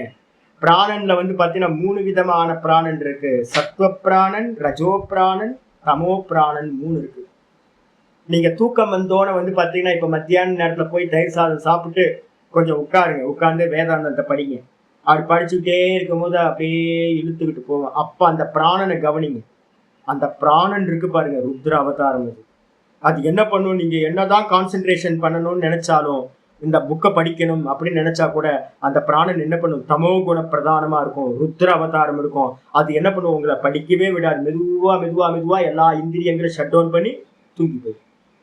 அப்ப அந்த தூக்கத்துக்கு முன்னாடி இருக்கிற பிராணன் வந்து தமோ பிராணன், காளி அவதாரம், மகாகாளி. அதே வந்து பாத்தீங்கன்னா ருத்ர அவதாரமா இருக்கிற பிராணன், அதே இப்ப இருக்கிற பிராணன் எப்படி இருக்கு அப்படின்னு கேட்டீங்கன்னா, நல்லா நீங்க உட்கார்ந்து பாடத்தை நல்லா கேட்கறீங்க, சுவாமி சொல்ற எல்லா விஷயத்தையும் கேட்டுக்கிட்டு இருக்கீங்க அப்படின்னா உங்க கவனம் வந்து பாத்தீங்கன்னா இப்போ சத்துவகுண பிராணனா இருக்கிறதுனால மனசு நல்லா தூங்காம செதறி போகாம இப்ப மார்னிங்ல இருக்கு. இதே ஒரு 12 மணிக்கு வந்து உங்க பிராணன் எப்படி இருக்கும், சூரியன் நல்லா உச்சிக்கு வந்ததுக்கு பிறகு அந்த பிராணன் எப்படி சுவாமி இருக்கும் அப்படின்னா, பிராணன் ரொம்ப ஒர்க்காலிக்கா இருக்கும், ரஜோகுண பிராணனா இருக்கும், காமக்ரோதத்தோட இருக்கும். ஒரு டிராபிக்ல போய் நிக்கிறீங்க, அந்த இடத்துல டிராபிக்ல வந்து பாத்தீங்கன்னா அந்த மனசு எப்படி இருக்குமா, அந்த பிராணன் எப்படி இருக்கும் அப்படின்னா, ஒர்க் பண்ற இடத்துல எப்படி இருக்கும், ஜாக்கிங் பண்ற இடத்துல எப்படி இருக்கும் அப்படின்னா, அந்த இடத்துல இருக்க பிராணன் ரஜோ பிராணன். அப்ப என்ன பண்ணணும்னு கேட்டீங்கன்னா, தியானத்துல உட்கார்றவனுக்கு வந்து பாத்தீங்கன்னா முக்கியமானது சொல்லப்பட்டிருக்கு. அந்த பிராணன் எப்படிப்பட்டதா இருக்கணும்னா, சுஷும்னா நாடியில ஓடக்கூடிய பிராணனா இருக்கணும். அப்ப அந்த சுஷும்னா நாடியில ஓடக்கூடிய பிராணனை ஆக்கணும்னா என்ன பண்ணணும், அது வந்து பாத்தீங்கன்னா சூரிய நாடிக்கு போச்சு அப்படின்னா ஒர்க்காலிக் ஆயிடும், ரஜோகுணம் ஆயிடும். அதே நேரத்தில் சந்திர நாடிக்கு போச்சு அப்படின்னா தூக்கம் வந்துடும். இந்த 2 நாடிகள்லையும் இந்த சஞ்சாரம் நடக்கிறத நிப்பாட்டி இந்த பிராணனை வந்து பாத்தீங்கன்னா சுஷும்னா நாடியில ஓட வைக்கிறதுக்கு பேரு பிராணாபானனை சமப்படுத்துறதுன்னு அர்த்தம்.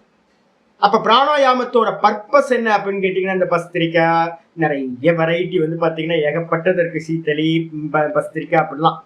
ஆனா சாஸ்திரத்துல வந்து பாத்தீங்க அப்படின்னா ஏகப்பட்ட வெரைட்டிலாம் சொல்லலைங்க. அதெல்லாம் அதயோக பிரதீபிக்கையோட மெத்தட்ஸ் நிறைய இருக்கு. பாபா ராம்தேவ்கிட்ட போய் கேட்டீங்க அப்படின்னா அவர் 100கணக்கான பிராணாயாமத்தை சொல்லுவார், பிராக்டிஸ் பண்ணுவார். இதெல்லாம் தேவையில்லை. பூரகம், ரேச்சகம், கும்பகம், இவ்வளவுதான். இந்த 3 தான் வந்து பாத்தீங்கன்னா யோக சாஸ்திரத்திலையும் வந்து பாத்தீங்கன்னா சொல்லப்பட்டிருக்கு. பதஞ்சலி முனிவர் இந்த 3 தான் சொல்றார். இதுக்கு இதோட சக்சஸ் என்னன்னு கேட்டீங்கன்னா 4வது சதுர்த்த பிராணாயாமம்னு ஒண்ணு, கேவல கும்பகம்னு ஒண்ணு சொல்லுவார். இவ்வளவுதான். பூரகம், கும்பகம், ரேச்சகம், அதுக்கப்புறம் 4வது பலன் வந்து பாத்தீங்கன்னா கேவல கும்பகம் அப்படின்னு 4 தான். அனுஷ்டானம் பண்றது இந்த 3 தான் அனுஷ்டானம் பண்றது. இந்த 3த்தையும் அனுஷ்டானம் பண்றது தான் 27வது ஸ்லோகத்துல 5வது அத்தியாயம் 27வது ஸ்லோகத்துல 2வது லைன்ல சொல்லியிருக்கு. நாசாபியந்தரச்சாரினம், மூக்குலையும் வந்து பாத்தீங்கன்னா உள்ளுக்குள்ளார, மூக்குக்கு உள்ளார வெளியில சஞ்சரிக்கிற இந்த பிராணன் அபாரனை பிராணாயாமத்து மூலமா சமௌகிருத்துவா, நல்லா சமப்படுத்தி. அப்ப ஆசனம் 13வது ஸ்லோகத்துல முதல் லைன் முடிச்சதுக்கு பிறகு நீங்க என்ன பண்ணணும், 27வது ஸ்லோகத்தை உள்ள கொண்டுட்டு வந்தோம். பிராணாயாமத்தை பண்ணி சமம் பண்ணதுக்கு பிறகு பிராணாயாமத்துக்கு அடுத்த ஸ்டெப்ஸ் என்ன சுவாமி அப்படின்னா, பிராணாயாமம் வந்து பண்றது எதுக்கு அப்படின்னா ஒவ்வொன்றும் காரண காரிய பாவம் சொல்லுவோம். இது பண்ணுனா ஒண்ணு கிடைக்கும், இது பண்ணா ஒண்ணு கிடைக்கும் அப்படின்னு. பிராணாயாமத்தோட அடுத்த ஸ்டெப் என்ன அப்படின்னா பிரத்யாகாரம் அப்படின்றது. பிராணாயாமத்துல வந்து முதல்ல அபியாசம் பண்றோம், வெறும் வந்து பாத்தீங்கன்னா இன்ஹேல் எக்ஸேல் மட்டும் பண்றதை பண்ணிக்கிட்டே இருக்கோம். கொஞ்ச நேரம் வந்து பாத்தீங்க அப்படின்னா இப்ப நாங்களாம் நான் தான் 5 ரவுண்டு வச்சுப்பேன். நான் டெய்லி பண்றதெல்லாம் அப்படிதான் பண்ணுவேன். சும்மா வந்து பாத்தீங்கன்னா இன்ஹேல் எக்ஸேல் மட்டும் ஒரு 5 ரவுண்டு டக்குன்னு ஆயிடும். ஒரு 5 நிமிஷம் 3 நிமிஷம் 4 நிமிஷத்துக்குள்ளாரியே ஒரு 5 ரவுண்ட் ஆயிடும். அது வந்து பாத்தீங்கன்னா ஒரு ப்ரிப்பரேஷன். அதுக்கு அடுத்தது வந்து பாத்தீங்கன்னா மெதுவா பூரகம் கும்பகம் மட்டும் இன்ஹேல் எக்ஸேல் பண்றத ஒரு 5 ரவுண்டு பண்ணிட்டு திரும்ப என்ன பண்ணுவோம், பூரகம் கும்பகம் ரேச்சகம். இதுல வந்து பாத்தீங்கன்னா ஒரு 10 ரவுண்ட் வந்து பாத்தீங்கன்னா பண்றது. அதுலயும் வந்து பாத்தீங்கன்னா ஒரு அளவு வந்து வச்சுக்கிறது. சமவிருத்தி பிராணாயாமம் 12 செகண்ட் வந்து பாத்தீங்கன்னா ஓங்காரத்தை சொல்லி 12 ஓங்காரத்தை சொல்லி இன்ஹேல் பண்றது. அப்புறம் மூக்கை க்ளோஸ் பண்ணிக்கிட்டு முத்திரை வந்து பாத்தீங்கன்னா ஜாலந்தர முத்திரா பண்ணிக்கிட்டு ஒரு 12 ஓங்காரத்தை மனசுக்குள்ளார சொல்றது கும்பகம். அதுக்கப்புறம் தலையை நிமித்தி வந்து பாத்தீங்கன்னா திரும்ப வெளிவிடுறது ரேச்சகம். அது ஒரு 12 ஓங்காரம் சொல்றது. அப்ப 12 பண்ணீங்கன்னா பூரகம் கும்பகம் ரேச்சகம் பண்ணீங்கன்னா இதுக்கு இந்த மெத்தடுக்கு பேர் என்ன பேரு, சமவிருத்தி பிராணாயாமம். இதை வந்து பாத்தீங்கன்னா ஒரு 10 ரவுண்டு நீங்க பண்றீங்க அப்படின்னா அந்த 10 ரவுண்டு முடிச்சதுக்கு பிறகு என்ன ஆகும்? மனசு சாந்தமாகும். பிராணாயாமத்தினால என்ன நடக்கும் சுவாமி அப்படின்னா, ஃபியூயல் எது அப்படின்னா பிராணன் தான் இந்திரியங்களுக்கு ஃபியூயல், மனசுக்கு ஃபியூயல். அப்போ எரிபொருளை வந்து நீங்க பைப் லைனை வந்து கட் பண்ணி நீங்க பண்ற மாதிரிதான் இந்த பிராணாயாமம். அப்ப இந்த 10 பிராணாயாமத்தை பண்றது இல்ல சுவாமி, எனக்கு இந்திரிய மனசு அடங்க மாட்டேங்குது, அப்ப இன்னும் ஒரு 10 அதிகமா பண்ணுங்க. 10 பத்தல அப்படின்னா இன்னும் அதிகமா 10 பண்ணுங்க. இல்ல அப்படின்னா வேரியேஷனை வந்து பாத்தீங்கன்னா 1:4:2க்கு கொண்டு வாங்க. 12 பிராணாயாமம் பண்றீங்க அப்படின்னா 12 × 4 48. 48 கும்பகம் பண்ணுங்க. அதுல 2 மடங்கு 24. 12 48 24. 12 ஓங்காரம் பூரகம், 48 ஓங்காரம் வந்து பாத்தீங்கன்னா கும்பகம், அதுக்கப்புறம் 24 ஓங்காரம் ரேச்சகம் பண்ணினீங்க அப்படின்னா 10 ரவுண்டுல வந்து பாத்தீங்கன்னா உங்களுக்கு நேரம் மனசு இந்திரியங்கள் எல்லாம் சாந்தமாயிடும். அப்ப ஆனதுக்கு பிறகு இந்திரியங்களுக்கு ஃபியூயல் கட் ஆனதுக்கு பிறகு இந்திரியங்கள் எப்படி இருக்கும் அப்படின்னு கேட்டீங்கன்னா பேசாம குவைட்டா இருக்கும். அதுக்கு என்ன பேரு அப்படின்னா, அதுக்கு பேர் தான் வந்து பாத்தீங்க அப்படின்னா பிரத்யாகாரம்னு பேர். பிராணாயாமத்தோட பலன் எது அப்படின்னா பிரத்யாகாரம். பிரத்யாகாரம்னா என்ன சுவாமி அப்படின்னா, அதுதான் இங்க வந்து பாத்தீங்க அப்படின்னா ஸ்பர்ஷான் கிருத்வா பகிர்பாகியான் 5:27 முதல் லைன்ல இருக்கிற இதே அதான் சொல்லுது. என்னன்னு கேட்டீங்கன்னா, ஸ்பர்ஷான் கிருத்வா பகிர்பாகியான், வெளியில இருக்கிற விஷயங்களை, இந்திரிய விஷயங்கள்ல வெளியிலேயே வைத்து விட்டு. அப்ப என்ன அர்த்தம்? இந்திரியங்களோட வெளி விஷயங்களை கனெக்ட் பண்ணாம, சப்தத்தை வந்து பாத்தீங்கன்னா கனெக்ட் ஆகாம, ரூபத்தோட கனெக்ட் ஆகாம, ஸ்பர்ஷத்தோட கனெக்ட் ஆகாம, அது பண்றதுக்காக தான் என்ன பண்றோம்? பிராணாயாமத்தை அதிகமா பண்ணணும். எந்த அளவுக்கு அதிகமா பிராணாயாமம் பண்றீங்களோ அந்த அளவுக்கு உங்களுக்கு டிஸ்கனெக்ட் ஆகும், விஷயங்கள்ல இருந்து டிஸ்கனெக்ட் ஆகும். பிரத்யாகாரம் அப்படின்னு பேர். வெளியில போயிட்டு இருக்க இந்திரியங்கள் விஷயங்களோட தொடர்பு கொள்ளுது, அதை வந்து பாத்தீங்கன்னா உள்முகமா திருப்பி அந்தந்த பிளேஸ்லயே இந்திரியங்களோட சக்தியை வச்சிங்க அப்படின்னா அதுக்கு பேர் பிரத்யாகாரம். அந்த பிரத்யாகாரத்தை பண்றதுக்கு தான் 5:27 முதல் பாதத்துல சொல்லியிருக்கு, ஸ்பர்ஷான் கிருத்வா பகிர்பாகியான். ஸ்பர்ஷம் சொல்லக்கூடிய சப்த ரூப ரச கந்த ஸ்பர்ஷம் அப்படின்னு சொல்லக்கூடிய 5 இந்திரிய விஷயங்களையும், எதெல்லாம் எங்க இருக்கு? வெளியில இருக்கு. இந்த வெளியில இருக்கிற விஷயங்களை எல்லாத்தையும் பகிர்பாகியான், வெளியிலேயே வைத்து விட்டு. பிராணாயாமம், பிராணாயாமத்தோட பலன் பிரத்யாகாரம். இந்த பிரத்யாகாரம் பண்றதான் வந்து பாத்தீங்கன்னா இங்க ஆச்சாரியார் என்ன பண்ணார்? போன ஸ்லோகத்துல 12வது ஸ்லோகத்துல சொன்னார், யதச்சித்தேந்திரிய கிரியகன்னு சொல்லியிருக்காரா? 12வது ஸ்லோகத்துல பாருங்க, யதச்சித்தேந்திரிய கிரியக, சித்தத்தையும் இந்திரியங்களையும் கண்ட்ரோல் பண்ணி. எப்படி கண்ட்ரோல் பண்றது கேட்டாங்கன்னா இந்த பிராணாயாமம்.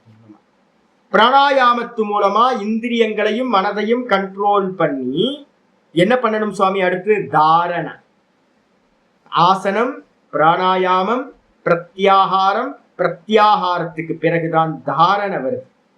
தாரண பண்றதுதான் வந்து பாத்தீங்கன்னா போன ஸ்லோகத்துல என்ன பண்ணிருக்கோம் அப்படின்னு கேட்டா, யோகம் இஞ்சியாத்துன்னு இருக்கா. தாரண தியான சமாதி அப்படின்ற இந்த 3த்துக்கு பேர் அந்தரங்க சாதனம்னு பேர். சமாதியில பிரத்யாகாரம் வரைக்கும் பகிரங்க சாதனம். யமம், நியமம், ஆசனம், பிராணாயாமம், பிரத்யாகாரம், இந்த 5 அங்கங்களுக்கு பேரு பகிரங்கம்னு பேரு.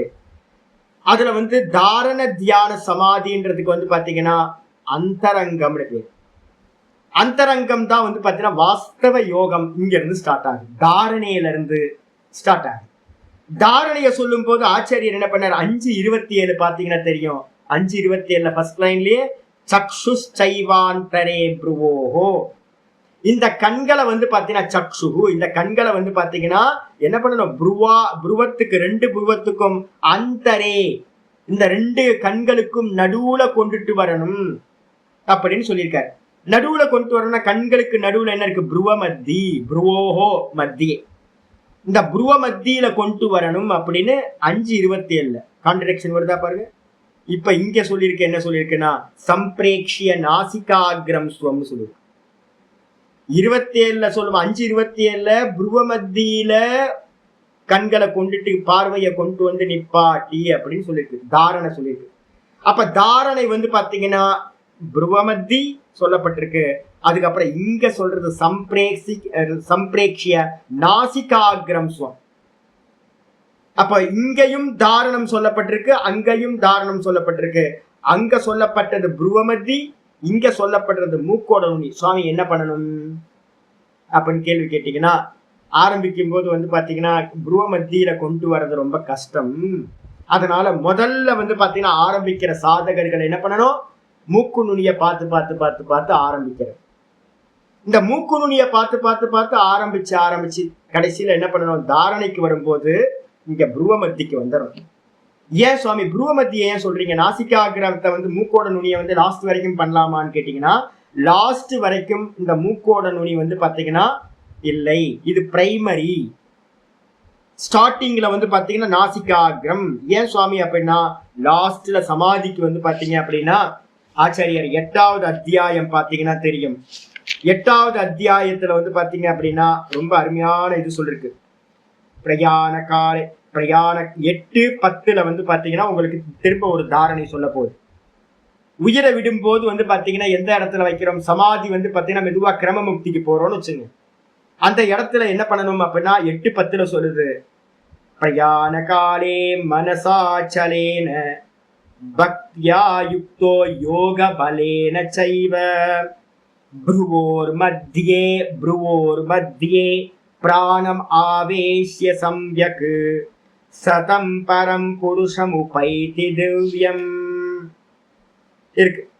என்ன இடத்துல அப்படின்னு கேட்டீங்கன்னா இந்த வந்து பாத்தீங்கன்னா இந்த ஸ்லோகத்துல சொல்லுது 8:10 உயிர் போற காலத்துல யாராவது வந்து பாத்தீங்க அப்படின்னா எனக்கு நிர்குண பிரம்மத்துல வந்து யோகம் சித்திக்கல சுவாமி, நான் வந்து பாத்தீங்கன்னா இன்னும் சகுனத்துல தான் இருக்கேன் அப்படின்னா கிரமமுக்திக்கு சாதனம் சகுன ஈஸ்வர உபாசனை. அப்ப சகுன ஈஸ்வரனை வந்து பாத்தீங்கன்னா ஒரு நாமத்திலேயோ இல்ல ரூபத்திலேயோ தியானம் பண்றவன் எது வரைக்கும் பண்ணணும் அப்படின்னு கேட்டீங்கன்னா கடைசி தாட்டு வரைக்கும் ஈஸ்வரனை ஸ்மரிக்கணும். ஈஸ்வர ஸ்மரணத்தோட இந்த பிராணனை விடணும்.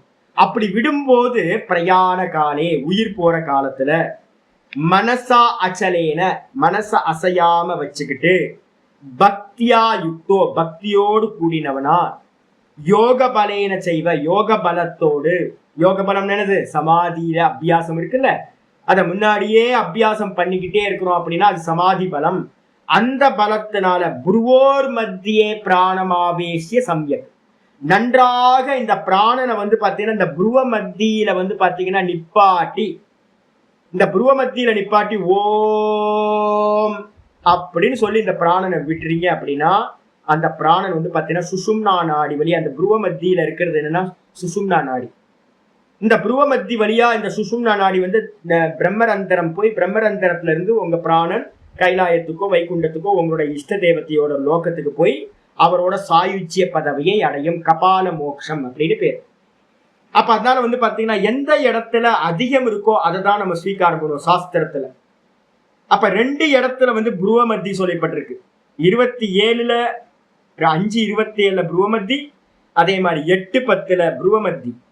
ஒரே இடத்துல நாசிகாகிரான்னு சொல்லியிருக்கு. அப்ப மூக்கோட நுனிய பார்க்கறது வந்து பாத்தீங்கன்னா பிரைமரியா எடுத்துக்கணும். உங்களால முடிஞ்சது அப்படின்னா சுவாமி எனக்கு நாசிக்கா மூக்கு நுனி பார்க்கறதுக்கு அவசியம் இல்லை, டேரக்டா என்னால வந்து பாத்தீங்கன்னா புருவ மத்திய பார்க்க முடியுது அப்படின்னா புருவ மத்திய பார்க்கறது. கண்ணை திறந்துகிட்டா கண்ணை மூடிக்கிட்டா சுவாமி அப்படின்னா கண்கள் வந்து பாத்தீங்க அப்படின்னா 2 விதமா யோகத்துல சொல்லுவோம். என்ன பண்ணுவோம் அப்படின்னு கேட்டீங்கன்னா மூக்கோட நுனியை பார்க்கறதே வச்சுக்கிறது. கண்ணு எப்படி இருக்கும், அப்போ மூக்கோட நுனியை பார்த்தீங்கன்னா கண்கள் வெளியில இருந்து பார்த்தீங்கன்னா க்ளோஸ் ஆன மாதிரி இருக்கும். இங்க கீழே மட்டும் லைட்டா ஒரு 10% மட்டும் இந்த கண்கள் கீழே வந்து பார்த்தீங்கன்னா ஓப்பன்ல இருக்கும்.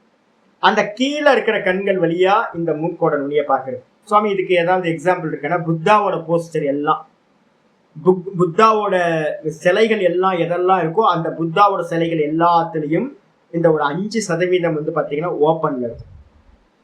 இது வந்து பாத்தீங்க அப்படின்னா புத்தாவோட மெடிடேஷன் ஸ்டைல். ஆனா நம்மளோட யோகிகளோடதுல ரொம்ப கம்மியா தான் இந்த மெத்தட் இருக்கு.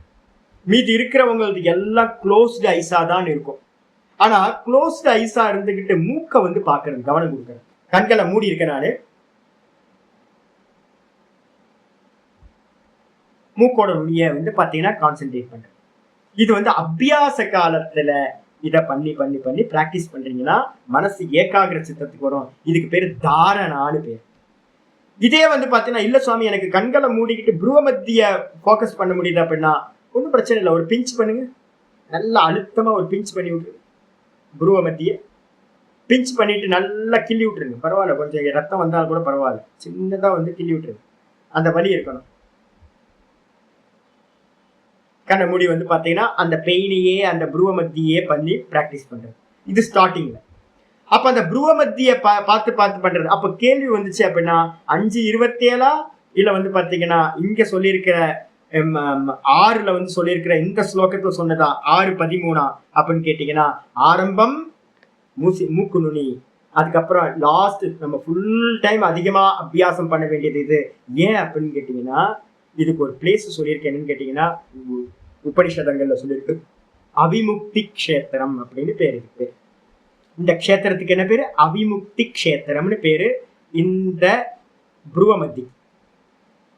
அப்ப இந்த அவிமுக்தி க்ஷேத்திரம்னு எதுக்கு பேரு அப்படின்னா காஷிக்கு பேரு அவிமுக்தி க்ஷேத்திரம். நம்ம உடம்புல இருக்கக்கூடிய காஷி இதுதான். இந்த லெஃப்ட் வந்து பாத்தீங்கன்னா லெஃப்ட் ரைட் 2 கண்கள் இருக்கு பாத்தீங்களா, இதுக்கு வந்து பாத்தீங்கன்னா இதே மாதிரி இந்த லெஃப்ட் ரைட்ல போற நாடிகள் என்ன பேரு அப்படின்னா சூரிய நாடி, சந்திர நாடி, இடா பிங்களான்னு சொல்லுவோம். இது வந்து பாத்தீங்கன்னா ஒரு நதிக்கு வந்து பாத்தீங்கன்னா ஈக்குவலா பிருகதாரண்யத்துல வந்து சொல்லப்பட்டிருக்கு. இந்த பிளேஸ் வந்து பாத்தீங்கன்னா பிரம்மத்தோட ஸ்தானம், இது பிரம்மலோகம்னு பேரு. இந்த இடத்துக்கு பேரு பிரம்மலோகம், புருவமத்தி. பிரம்மலோகத்துல 2 நதிகள் வந்து பாத்தீங்கன்னா ஓடுது. ஒண்ணு அரண்யா, அரன்னு சொல்லக்கூடிய ஒரு நதி, நியான்னு சொல்லக்கூடிய ஒரு நதி. இந்த 2 நதிகளுக்கு 2 சேர்ற இடம் எது அப்படின்னு கேட்டீங்கன்னா இடா பிங்களான்ற 2 நதியும் சேர்ற இடம், நாடிகள் சேர்ற இடம், இது சுஷும்னா நாடின்னு பேரு. இந்த சுஷும்னா நாடி இந்த இடத்துல ஒன்னா சேரு. இந்த இடத்துக்கு பேர் வந்து பாத்தீங்க அப்படின்னா அரண்யன்னு பேரு. அப்ப யாராவது வந்து பாத்தீங்கன்னா சாமி நான் காட்டுக்கு போக முடியலையே சாமி, நான் வந்து வானப்பிரஸ்தன் சாமி, காட்டுக்கு போக முடியல, இப்ப காடே இல்லை, காட்டுல எல்லாம் போய் உட்கார முடியாது சன்னியாசிகளாலேயே, எல்லாம் ஃபாரஸ்ட் ரேஞ்சர் எல்லாம் இருக்கா, அக்யூஸ்ட் எல்லாம் வந்து காட்டுல தான் இருக்கா, ஏகாந்தத்துல வந்துட்டு எதையா பண்ற, நம்ம போய் உட்கார முடியாது. அப்ப என்ன சுவாமி பண்றது அப்படின்னு கேட்டீங்கன்னா அரண்யத்துல வாசம் பண்ணு அப்படின்னா அதுக்கு என்ன அர்த்தம் அப்படின்னா சதா காலமும் புருவ மத்தியிலேயே கான்சென்ட்ரேஷன் பண்றதுக்கு பேரு அரண்யத்துல வாசம் பண்றதுன்னு அர்த்தம். இதுல வாசம் பண்ணிக்கிட்டே இருந்தீங்க அப்படின்னா பிராணன் பிரியும் போது நான் சொல்லியிருக்கேன் யோகம் எங்க தேவைப்படுது, சாதன சதுஷ்டயத்தை அடையறதுக்காக நம்ம யோக அபியாசம் பண்றோம். 2வது என்ன சொல்லியிருக்கேன், யோகம் சகுன ஈஸ்வர உபாசனைய பண்ணி கிரமமுக்திக்கு போறதுக்காக, சாயுஜ்யத்தை அடையறதுக்காக யோகம் பண்றோம். அதுக்கப்புறம் சிரவண மனனம் முடிச்சுட்டு நிர்குணத்தை அடையறதுக்காக, ஆத்மானுபூதிக்காக இந்த யோகத்தை பண்றோம். இந்த 2-3 இடத்துலயும் வந்து பாத்தீங்கன்னா நமக்கு ரொம்ப ஆரம்பத்துல இருக்கிறவங்க வேணா மூக்கோட நுனி பண்ணட்டும், கிரமமுக்திக்கு போறவங்களும் அதே மாதிரி இங்க ஜீவன் முக்தியா இங்கேயே ஆத்மானுபூதி பண்றவங்களும் 2 பேருக்கும் கவனம் எங்க இருக்கணும், புருவ மத்தி நிர்ணயம் பண்ணி. அப்ப வந்து பாத்தீங்கன்னா ஆச்சாரியர் தெளிவா சொல்லிட்டாரு, எதுக்காக அந்த மூக்கு நுனியை பார்க்கணும் அப்படின்னா மூக்கு நுனியை பார்க்கறது வந்து தாற்பயம் இல்லைங்க, இல்ல புருவ மத்திய பார்க்கறதுல வந்து தாற்பயம் இல்லை. அந்த புருவ மத்திய பார்க்கறது கான்சென்ட்ரேஷனுக்காக, புருவ மத்திய பார்க்கறது மரண காலத்துல வந்து பாத்தீங்கன்னா உயிரை விடுறதுக்காக, பிராணனை கொண்டு இங்க வைக்கிறதுக்காக அபியாச காலத்துல இங்க பிராக்டிஸ் பண்றது. அப்ப மரண காலத்துல கொண்டு வந்து பிராக்டிஸ் எல்லாம் பண்ண முடியாது. அப்ப நம்ம கான்சென்ட்ரேட் பண்ண பண்ண பண்ண பண்ண எங்க மனசு நிக்குதோ அங்க பிராணன் நிக்கும், எங்க மனசு நிக்குதோ அங்க பிராணன் நிக்கும். அப்ப இந்த இடத்துல மனசை குவிச்சு குவிச்சு நம்ம அபியாசம் பண்றோம் அப்படின்னா பிராணனோட இதுவும் வந்து பாத்தீங்கன்னா இங்கேயே வந்து நிக்கும். அப்ப மரண காலத்துல நம்ம வந்து பாத்தீங்கன்னா பிராணனை இங்க வச்சு பிராணனை விடுறது ரொம்ப ஈஸியா இருக்கும். ஆயிடுச்சா? சரி, சகுனத்துக்கு ஒரு இடம் தேவைப்படுது. அதே நேரத்துல நிர்குண உபாசனைக்கு ஏதாவது தேவைப்படுதா சுவாமினா, நிர்குணத்துக்கு வந்து பாத்தீங்கன்னா இந்த புருவ மத்தியா இருக்கட்டும், நாசிகாகிரமா இருக்கட்டும், இது எல்லாமே எதுக்கு அப்படின்னா இங்க கவனம் கொடுக்க போறது இல்ல, நம்ம பிரம்மத்துல ஆத்மாலதான் கான்சென்ட்ரேட் பண்ண போறோம். அப்ப இது எதுக்கு அப்படின்னு கேட்டீங்கன்னா வெறும் மற்ற விஷயங்கள்ல இருந்து வியாபிருத்தி பண்றதுக்கு, விளக்குறதுக்காக. கவனம் வேற பக்கம் போயிடக்கூடாது, கான்சென்ட்ரேஷன் வெளியில போக கூடாதுன்றதுக்காக மூக்கோட நுனிய பாரு, புருவ மத்திய பாருன்னு சொல்லப்பட்டிருக்கு. தாத்பரியம் வந்து பாத்தீங்கன்னா மூக்க பாக்குறதோ புருவ மத்திய பாக்குறதோ நிர்குண உபாசனையில இல்லை. சகுன உபாசனைக்கு தான் மூக்கு நுனியும் இந்த புருவ மத்தியும் சொல்லப்பட்டிருக்கு, ஆச்சரியர் சொல்லப்பட. அப்ப என்ன பண்ணணும், சமம் காய சிரோகிரீவம் தாரயன் அச்சலம் ஸ்திரஹ. உடம்பையும் அதே நேரத்துல வந்து பாத்தீங்கன்னா காய சிரோ தலையையும் கிரீவா இந்த கழுத்தையும் நல்லா வந்து பாத்தீங்கன்னா சமமா வச்சுக்கிட்டு ஸ்திரமா வச்சுக்கிட்டு அச்சலமா வந்து அசையாமல் தாரணா பண்ணி ஆசனம் சொல்லியாச்சு. பிராணாபானவ் சமௌகிருத்வா நாசாபியந்தரச்சாரினவ். பிராணனையும் அபானனையும் மூக்குல சஞ்சரிக்கிற அந்த பிராண அபானனை சமப்படுத்தி பிராணாயாமம் பண்ணி, அதுக்கப்புறம் வந்து பாத்தீங்க அப்படின்னா மூக்கோட நுனி ஆரம்பத்துல பண்ணணும். அதுக்கப்புறம் புருவ மத்தியில கான்சென்ட்ரேஷன் பண்ணி புருவோர் மத்தியே நல்லா புருவோர் சக்ஷு சைவாந்தரே புருவோ நல்லா வந்து இதை பண்ணி, அதுக்கு நடுவில் என்ன பண்ணிட்டோம், இந்திரியங்களை மனசை கண்ட்ரோல் பண்றது எதை சித்தேந்திரிய கிரியா, அதுக்கு என்ன பேர் சொல்லியிருக்கோம், பிராணாயாமத்துக்கு அடுத்தது பிரத்யாகாரம். அதையும் பண்ணி பிரத்யாகாரம், அதுக்கப்புறம் தாரணா. தாரணைய பண்ணிட்டு இங்க திரும்ப தாரணை சொல்லியிருக்கு. சம்பிரேக்ஷிய நாசிகாகிரம் ஸ்வம். மூக்கோட நுனி அபியாசம் பண்றவங்க பார்த்து, அதுக்கப்புறம் திசஸ்ச அனவலோகயன் திசைகளை பார்க்காமல் வேற எங்கேயும் பராக்கு பார்க்காமல் இருந்து கொண்டு யோகம் இஞ்சியார் யோகத்தை அனுஷ்டானம் செய்ய வேண்டும். பாஷிற்கு வந்து சமம்னா என்ன சுவாமி எடுக்கணும்? சமம்னா காய சிரோகிரீவம் சமம். காயம் காயக ச சிரக ச கிரீவா ச காய சிரோகிரீவம். மூணுத்தையும் சேர்த்தீங்கன்னா உடம்பு உடம்பு அதுக்கப்புறம் வந்து பாத்தீங்கன்னா தலை, அதுக்கப்புறம் கழுத்து. இந்த மூணுத்தையும் வந்து பாத்தீங்கன்னா சமமா வச்சுக்கிட்டு பாடி, அதுக்கப்புறம் நெக்கு, அதுக்கப்புறம் நம்ம ஹெட், இந்த மூணுத்தையும் சமமா வச்சுக்கிட்டு தத் சமம் தாரயன் அதை சமமா செய்து கொண்டு தாரணா பண்ணி நிறுத்தி, தாரணை பண்ணினா நிறுத்தி. எப்படி பாட்டணும்? அச்சலம் அசையாததா நிறுத்தி. பாடி ஷேக் ஆச்சுன்னா மனசு ஆடும். இதுதான் கான்செப்ட். அப்ப வந்து பாத்தீங்கன்னா பாடி அசைஞ்சா மனசு அசையும். அதனால பாடி அசையலனா மனசு அசையாது. ஃபர்ஸ்ட் ஸ்டெப் அதை பண்றது. பண்ணிட்டு வந்து பாத்தீங்கன்னா அச்சலம் ச சமம் தாரயதக சலனம் சம்பவதி. ஆச்சாரியர் சொல்றார், நீங்க வந்து பாத்தீங்கன்னா சமமா உட்கார்ந்து இருந்தாலும், இப்ப நீங்க சம இடத்துலதான் உட்கார்ந்து இருக்கீங்க, நானும் சம இடத்துலதான் உட்கார்ந்து இருக்கேன். சமமா உட்கார்ந்து இருந்தா கூட என்ன இருக்கு அப்படின்னு கேட்டீங்கன்னா சலனம் சம்பவதி. சலனம் சம்பவிக்க. நான் வந்து சமமான இடத்துல உட்கார்ந்துருக்க இருந்தாலும் தலையாட்டுறேன், கையாட்டுறேன், உடம்பு ஆட்டுறேன், எல்லாம் பண்றேன்னா நான் உட்கார்ந்துருக்கிறது சமமா தான் சாமி உட்கார்ந்துருக்கேன். அப்ப சமமா உட்கார்ந்து இருந்தாலும் அந்த இடத்துல அசைவுன்னு சொல்றக்கூடிய சலனம் சம்பவிக்கும். அதோ ஆகையினால் வெறும் சமமா இருந்தா மட்டும் பத்தாது. என்ன பண்ணிருக்கு? விஷினஸ்தி அச்சலமிதி. என்ன பண்ணிருக்கு? சமமா இருக்கணும், கூடவே அசையாதவனா இருக்கணும் அப்படின்னு விசேஷனம் அட்ஜெக்டிவோட சொல்லிப்பட்டு. அப்ப என்ன அர்த்தம் கேட்டீங்கன்னா, வெறும் சமதளத்துல இருந்தா மட்டும் பத்தாது, பாடிய ஆக்ஷன் பண்ணாம தலைய வந்து அசைக்காம கழுத்தை அசைக்காம இருக்கணும் அப்படின்னு சொல்லியாச்சு. ஸ்திரக பூத்வா இத்தியர்த்த. அசையாம இருக்கணும்னா என்ன சுவாமி? அப்படின்னா ஸ்திரக பூத்வா ஸ்திரமா இருந்துகிட்டு. இதுக்கு பேர் தான் வந்து பார்த்தீங்கன்னா யோக சாஸ்திரத்துல ஸ்திரம் சுகம் ஆசனம். ஆசனத்துக்கு லட்சணம் சொல்லும் போது பதஞ்சலி சொல்றார், ஒரு ஆசனம் எப்படி இருக்கும்னா ஸ்திரமா இருக்கணும். அதுக்கப்புறம் ரொம்ப விரைச்சுக்கிட்டு இருந்தீங்கன்னா ரொம்ப நேரம் ஆசனம் பண்ண முடியாது. ரொம்ப ஸ்டிஃபா இருந்தீங்கன்னா ஆசனம் பண்ண முடியாது. பாடி வந்து பாத்தீங்கன்னா சைத்தன்யகரணம் சித்திலீகரணம் சொன்ன பாத்தீங்களா, பாடி ரொம்ப ஃப்ரீயா ரிலாக்ஸ்டா இருக்கும். அப்பதான் மனசு டைட்னஸ் இல்லாம இருக்கும். அப்ப வந்து பாத்தீங்கன்னா ரொம்ப சுகமா இருக்கணும். ஆசனம் அசையாம ஸ்திரமா இருக்கணும், கூட சுகமா இருக்கணும். அதுதான் ஆசனம். அதுதான் இங்க ஆச்சாரியார் ஸ்திரீ பூத்வா இத்தியர்த்தக. கிருஷ்ணரும் சொல்லியாச்சு ஸ்திரமா இருக்கணும். அதுக்கப்புறம் அடுத்து சொல்றார் ஸ்வம் நாசிகாகிரம் சம்பிரேக்ஷிய.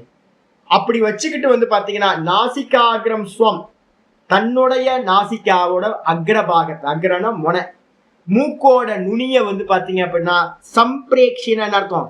சம்யக்கு பிரேக்ஷணம், நன்றாக பார்த்தல். பிரேக்ஷணம்னா தர்ஷனம்னு அர்த்தம். தர்ஷனம் கிருத்வா, நல்லா வந்து பாத்தீங்கன்னா இந்த மூக்கை பார்த்துக்கிட்டு, அந்த மூக்கை பார்க்க பார்க்க பார்க்க பார்க்க இந்த கண்கள் வந்து மேல இருக்க கண்கள் மெதுவா மெதுவா மெதுவா மூட ஆரம்பிச்சிடும். மூட ஆரம்பிச்சு கொஞ்சோண்டு ஒரு 5% மட்டும் கண்ணு திறந்துருக்கும். அந்த ஐபால் எல்லாமே எங்க வந்துடும் கேட்டீங்கன்னா இந்த கார்னருக்கு வந்துடும். இந்த ஐபால்னால கீழே வந்துடும். ஐபால் கீழ் வந்து பாத்தீங்கன்னா இதை மட்டும் பார்க்க ஆரம்பிக்கும். இந்த கண்கள் எல்லாம் ஆல்மோஸ்ட் க்ளோஸ்டா இருக்கும். இந்த மூக்கோட நுனிய வந்து பாத்தீங்கன்னா பார்த்தவனா இருந்துகிட்டு இது இவ சப்தோ லுப்தோ திரஷ்டவ்யா. இந்த இடத்துல வந்து பாத்தீங்கன்னா மூக்கோட நுனிய பார்க்கணும் அப்படின்னா, மூக்கா நமக்கு லட்சியம்? தியானம் பண்ண போறது மூக்கியா தியானம் பண்ண போறோம்? அப்படின்னா மூக்கோட நுனிய பார்க்கிற மாதிரி, மூக்கோட நுனிய பார்ப்பது போன்று இவ சப்தோ. அந்த இடத்துல வந்து ஸ்லோகத்துல ஆச்சாரியார் வந்து பாத்தீங்கன்னா, ஸ்லோகம் மீட்டர் அமையும் இல்ல, மீட்டர்ல சில சப்தங்களை போட முடியாது. அதனால என்ன பண்ணிருக்குன்னா, சம்பிரேக்ஷிய நாசிகாகிரம் ஸ்வம் இவ, ஒரு இவ சப்தம் இருக்கணும். இவன போல அப்படின்னு ஒரு சப்தம் இருக்கணும். அது விட்டு போயிருக்கு, லுப்தம் ஆயிருக்குன்னு அர்த்தம், விட்டு போயிருக்கு. அப்ப நம்ம என்ன பண்ணணும்னு கேட்டீங்கன்னா, உட்கார்ந்துகிட்டு மூக்கோட நுனிய பார்க்கிற மாதிரி. தாத்பரியம் மூக்கோட நுனி இல்ல, நம்ம ஆத்மாவை தியானம் பண்ண போறோம். மூக்கோட நுனியா தியானம் பண்ண போறோம். யதாபாவம் ததாபவதி. மூக்க தியானம் பண்ணிட்டே இருந்தா மூக்காயிருவீங்க. மூக்காகிறதுக்காக நம்ம பண்றோம். அதனால வந்து பாத்தீங்கன்னா, அங்க வந்து போன்று போல இவ அப்படின்ற சப்தம் விட்டு போயிருக்கிறதா பார்த்து கொள்ள வேண்டும்.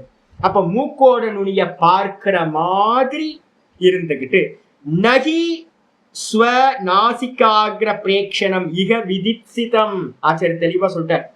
இந்த தியான யோகத்துல வந்து மூக்க வந்து பாத்தீங்கன்னா ஸ்வ நாசிகாகிர பிரேக்ஷணம், சொந்த தன்னுடைய மூக்க வந்து பாத்தீங்கன்னா பார்க்கிறது வந்து பாத்தீங்கன்னா இங்க விதி இல்லை, ந விதித்சிதம், இங்க விதிக்கப்படவில்லை. அப்ப என்ன அர்த்தம்? இங்க வந்து ஆத்மாவை தான் பார்க்கணும். ஆத்மாவாரே திரஷ்டவ்ய. விதி என்னது? ஆத்மாவை தரிசனம் பண்ணணும் தான் விதியோட. மூக்க தரிசனம் பண்ணணும்னு விதி இல்லை. அதனால விதி வந்து பாத்தீங்கன்னா இல்ல. அப்ப என்ன பண்ணணும்? மூக்கோட நுனிய பார்க்கிற மாதிரின்னு அர்த்தம் எடுத்துக்கணும். ஆயிடுச்சா? இங்கு மூக்கோட நுனியை பார்ப்பது விதிக்கப்படவில்லை. ஆயிடுச்சா? அப்ப கிம்தர்கி சக்ஷுஷோ திருஷ்டி சன்னிபாதா. ரொம்ப தெளிவா சொல்றாரு. அப்ப எதுக்காக சொல்லியிருக்கு மூக்கோட நுனியை வந்து பார்க்கணும்னு? எதுக்காக சொல்லியிருக்கு? கிம்தர்கி அவ்வாறெனில் எதுக்காக சொல்லியிருக்கு? அப்படி என்றால் எதற்காக வந்து நாசிகாகிரத்தை பார்க்கணும்னு சொல்லியிருக்கு அப்படின்னா, ஆச்சரிய சொல்ற சக்ஷோஹோ திருஷ்டி சன்னிபாத. இந்த கண்கள் வந்து பாத்தீங்கன்னா திருஷ்டி இருக்குல்ல, அதை வந்து தடுத்து நிப்பாட்டுறதுக்காக. சன்னிபாத்தகன்றதுக்கு அர்த்தம் நல்லா நிப்பாட்டுறது. இங்க அங்க அலைஞ்சுக்கிட்டு இருக்குல்ல கண்கள். நிறைய பேர் வந்து பாத்தீங்கன்னா கடந்து வந்த பாதையில நிறைய இடத்துல பாத்தீங்கன்னா போஸ்ட் கொடுத்துற சன்னியாசிகள் நிறைய பேர், சாதகர்கள், நார்த் இந்தியாவிலும் சரி இங்கேயும் சரி, என்ன பண்றது, தியானத்துல பண்றேன் அப்படின்னு கண்ணை மூடிட்டு ஜபம் பண்றேன்னு. என்னோட சிஷ்யர் ஒருத்தர் இருக்காரு, ஜபம் பண்றேன் அப்படின்னா கண்ணை திறந்துட்டே ஜபம் பண்ணுவேன், காயத்ரி ஜபத்தை. இப்படி பாக்குறது அப்படி பாக்குறது, அவன் என்ன பண்றான் இவன் என்ன பண்றான், மாலை மட்டும் உருட்டிட்டேயோ, மாலை உருட்டிட்டு யார்கிட்ட போஸ்ட் காட்டுறேன்னு. இந்த கண்கள் இங்க அங்க போச்சுன்னா அவன் என்ன பண்றான் இவன் என்ன பண்றான்னு எல்லாத்தையும் பார்த்துக்கிட்டு இருந்தா மனசுல எப்படி ஜபத்துல ஏகாகிரமாகும்? ஆகாதுல்ல உங்களுக்கு. அதனால்தான் நாங்க சொல்லுவோம் என்னன்னு கேட்டா, கண்களை மூடிக்கிட்டு வெளியில போறவன் வரவன் யாரு இருக்கான்னு பார்க்காம மனசுக்குள்ளாரையே அந்த ஜபத்திலேயோ அந்த தியானத்திலேயோ நிக்கணும். அப்ப வந்து பாத்தீங்கன்னா எதுக்காக இந்த மூக்கோட நுனிய சொல்லப்பட்டிருக்கு அப்படின்னா, மூக்கு நுனிய பாரு அப்படின்னா என்ன அர்த்தம்? திருஷ்டி சக்ஷுஷோ திருஷ்டி சன்னிபாத. கண்களோட திருஷ்டியை தடுத்து நிப்பாட்டுறதுக்கு, பார்வையை தடுத்து நிப்பாட்டுறதுக்காக சொல்லப்பட்டது. சச்ச அந்தக்கரண சமாதான அபேக்ஷோ விவிக்ஷிதா. அது வந்து பாத்தீங்கன்னா எதுக்காக பார்வையை தடுத்து நிப்பாட்டணும் அப்படின்னா, பார்வையை தடுத்து நிப்பாட்டுறதுனால அந்தக்கரண சமாதான அபேக்ஷம் எதுக்காக செய்யப்படுது அப்படின்னா, பார்வை பல இடத்துல செதறி போயிருந்துச்சு அப்படின்னா, இங்க அங்க பார்த்துட்டு இருந்தீங்கன்னா மனசு வந்து பாத்தீங்கன்னா, அந்த கரணம்னா மனசு, அந்த மனசு வந்து பாத்தீங்கன்னா சமாதானம் அடையாதுப்பா. மனசு சஞ்சலமா இருக்கும், தியானம் பண்ண முடியாது, ஏகாகிரம் சித்திக்காது. அப்படின்றதுக்காக மனசோட சமாதானத்துக்காக, மனசை சமப்படுத்துறதுக்காக அபேக்ஷா பண்ணி அதை எதிர்பார்த்து அதற்காக வந்து பாத்தீங்க அப்படின்னா விவக்ஷிதக, இந்த மூக்கோட நுனிய பாருன்னு சொல்றதுக்கு இச்சையாகும். அப்ப எதுக்காக இச்சப்பட்டு பகவான் சொல்றார்? மனசு வந்து பாத்தீங்கன்னா சமாதானம் ஆகணும். அதுக்கு வந்து பாத்தீங்கன்னா திசைகளை பார்த்தா சமாதானம் ஆகாது. அப்ப நீ என்ன பண்ணு, திசைகளை பார்க்காத, ஊர்ல இருக்கிறதெல்லாம் பார்க்காம மூக்கோட நுனிய பார்த்து மனசை சமாதானப்படுத்துன்னு அவருக்கு ஆசை பகவானுக்கு. அதனால ஸ்வநாசிகாகிர சம்பிரேக்ஷணம் ஏவச்சே. நீங்க வந்து பாத்தீங்கன்னா அந்த மூக்கோட நுனிய மட்டும் பாத்தீங்க அப்படின்னா, அந்த மூக்கோட நுனிய மட்டும் பாத்தீங்க அப்படின்னா சேத்து விவக்ஷிதம் மனக தத்திரேவ சமாதியதே ந ஆத்மன். அப்ப என்ன ஆகும்? நீங்க தப்பா புரிஞ்சுக்கிட்டு என்ன பண்ணுவோம், மூக்கோட நுனிய பார்க்கணும். சின்ன வயசுல நான் இதெல்லாம் பண்ணியிருக்கேன். மூக்கோட நுனியை மட்டும் பார்க்குறேன் அப்படின்னு நீங்கள் மூக்கையோட நுனியே பார்த்துட்டு, இப்போ நீங்கள் நிறைய இடத்துல என்ன பண்ணிட்டாங்கன்னு, என்னோட ஒரு நண்பர் இருக்கார், யோகாவில் ரொம்ப டாப் லெவலில் இருக்கார், நிறைய சென்டர்ஸ் வச்சுருக்கார், பிகே ஐயங்காரோட சிஷ்யர் அவர், நல்ல ஸ்மார்ட், ரொம்ப புத்திசாலி, நல்ல இது. நான் கேட்குறேன், சுவாமி பிராணாயாமத்துக்கு எப்படி ஓங்காரத்தெல்லாம் எப்படி சொல்கிறீங்க அப்படின்னு நான் லாஸ்ட் டைம் வந்தப்போ நான் கேட்டேன். சாமி நான் ஓங்காரத்தையே சொல்கிறது இல்லை சாமி.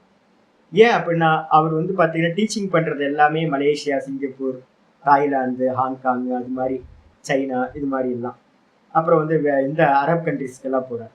அப்போ யோகத்தை சொல்லி கொடுக்கும்போது வந்து பார்த்தீங்கன்னா பிராணாயாமமாக இருக்கட்டும், இல்லை தாரண, தியான, சமாதி, இது மாதிரி எந்த அபியாசத்துக்காக இருக்கட்டும், நாங்கள் வந்து ஓங்காரத்தை எடுக்கிறது இல்லை. ஏன்னா ரிலீஜியஸ் விஷயம் ஆயிடுது இல்லை.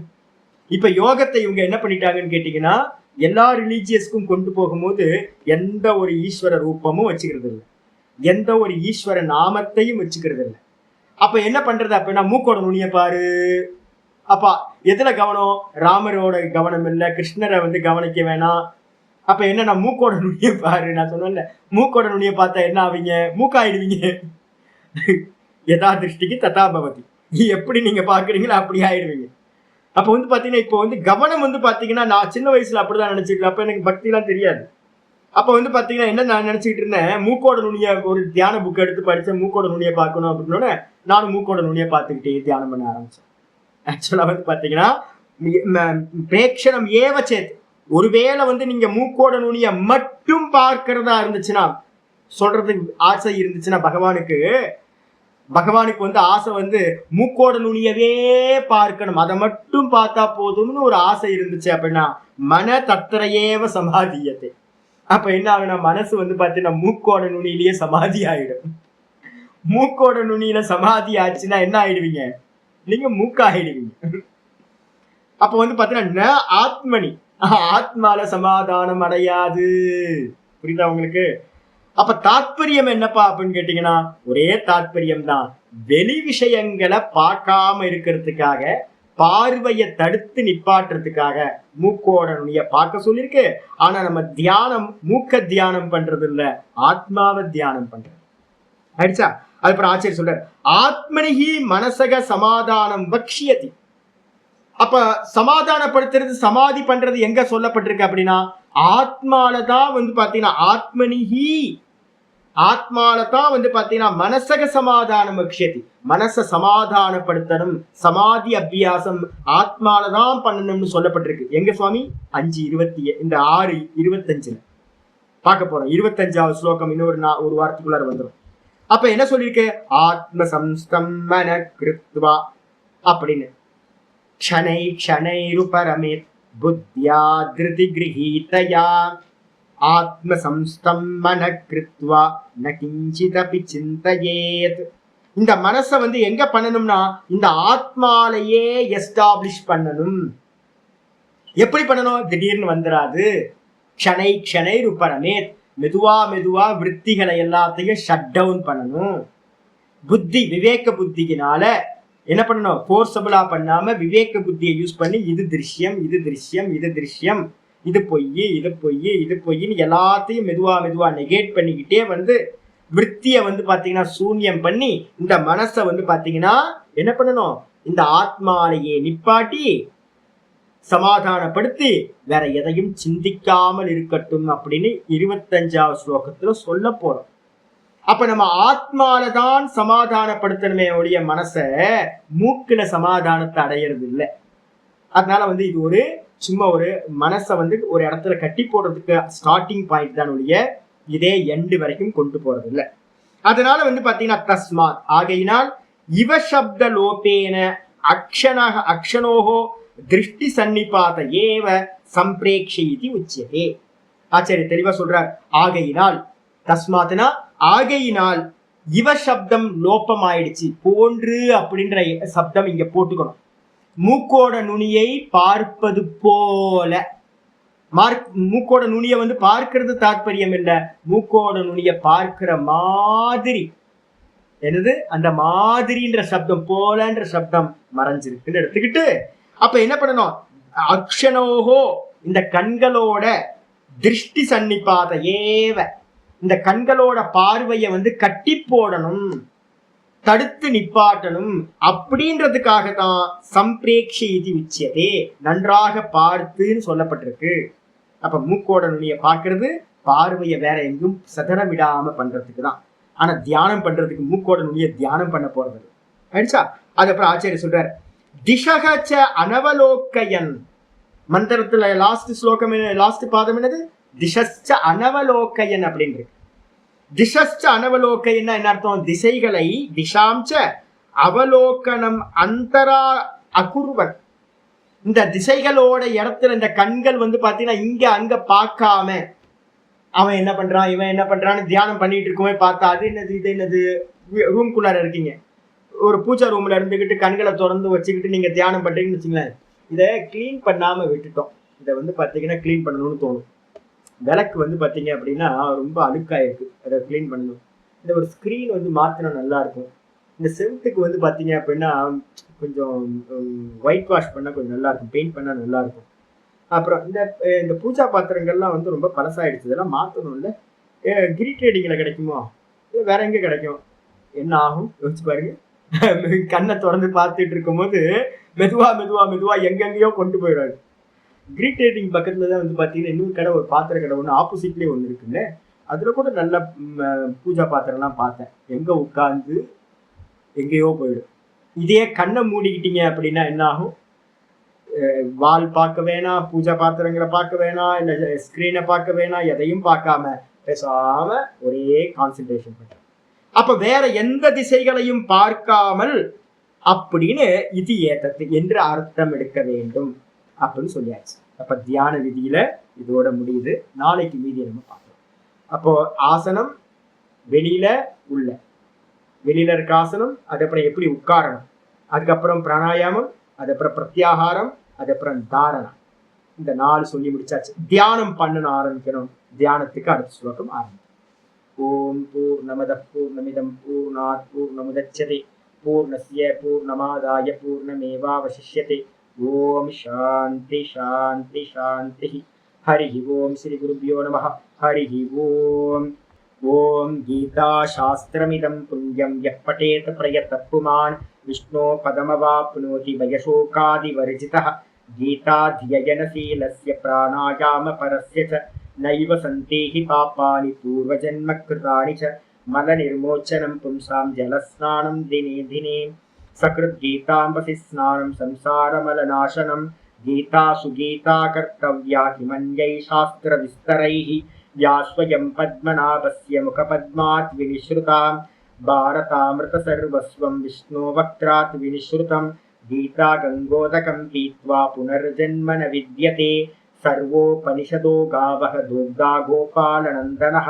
पार्थो वत्ससुधीर्भोक्ता दुग्धं गीतामृतं महत्. एकं शास्त्रं देवकी पुत्रगीतं एको देवो देवकी पुत्र एव. एको मन्त्रस्तस्य नामानि यानि कर्माप्येकं तस्य देवस्य सेवा. इति श्रीमद्भगवद्गीता माहात्म्यं सम्पूर्णम्. ओम श्री कृष्णाय परमात्मने नमः.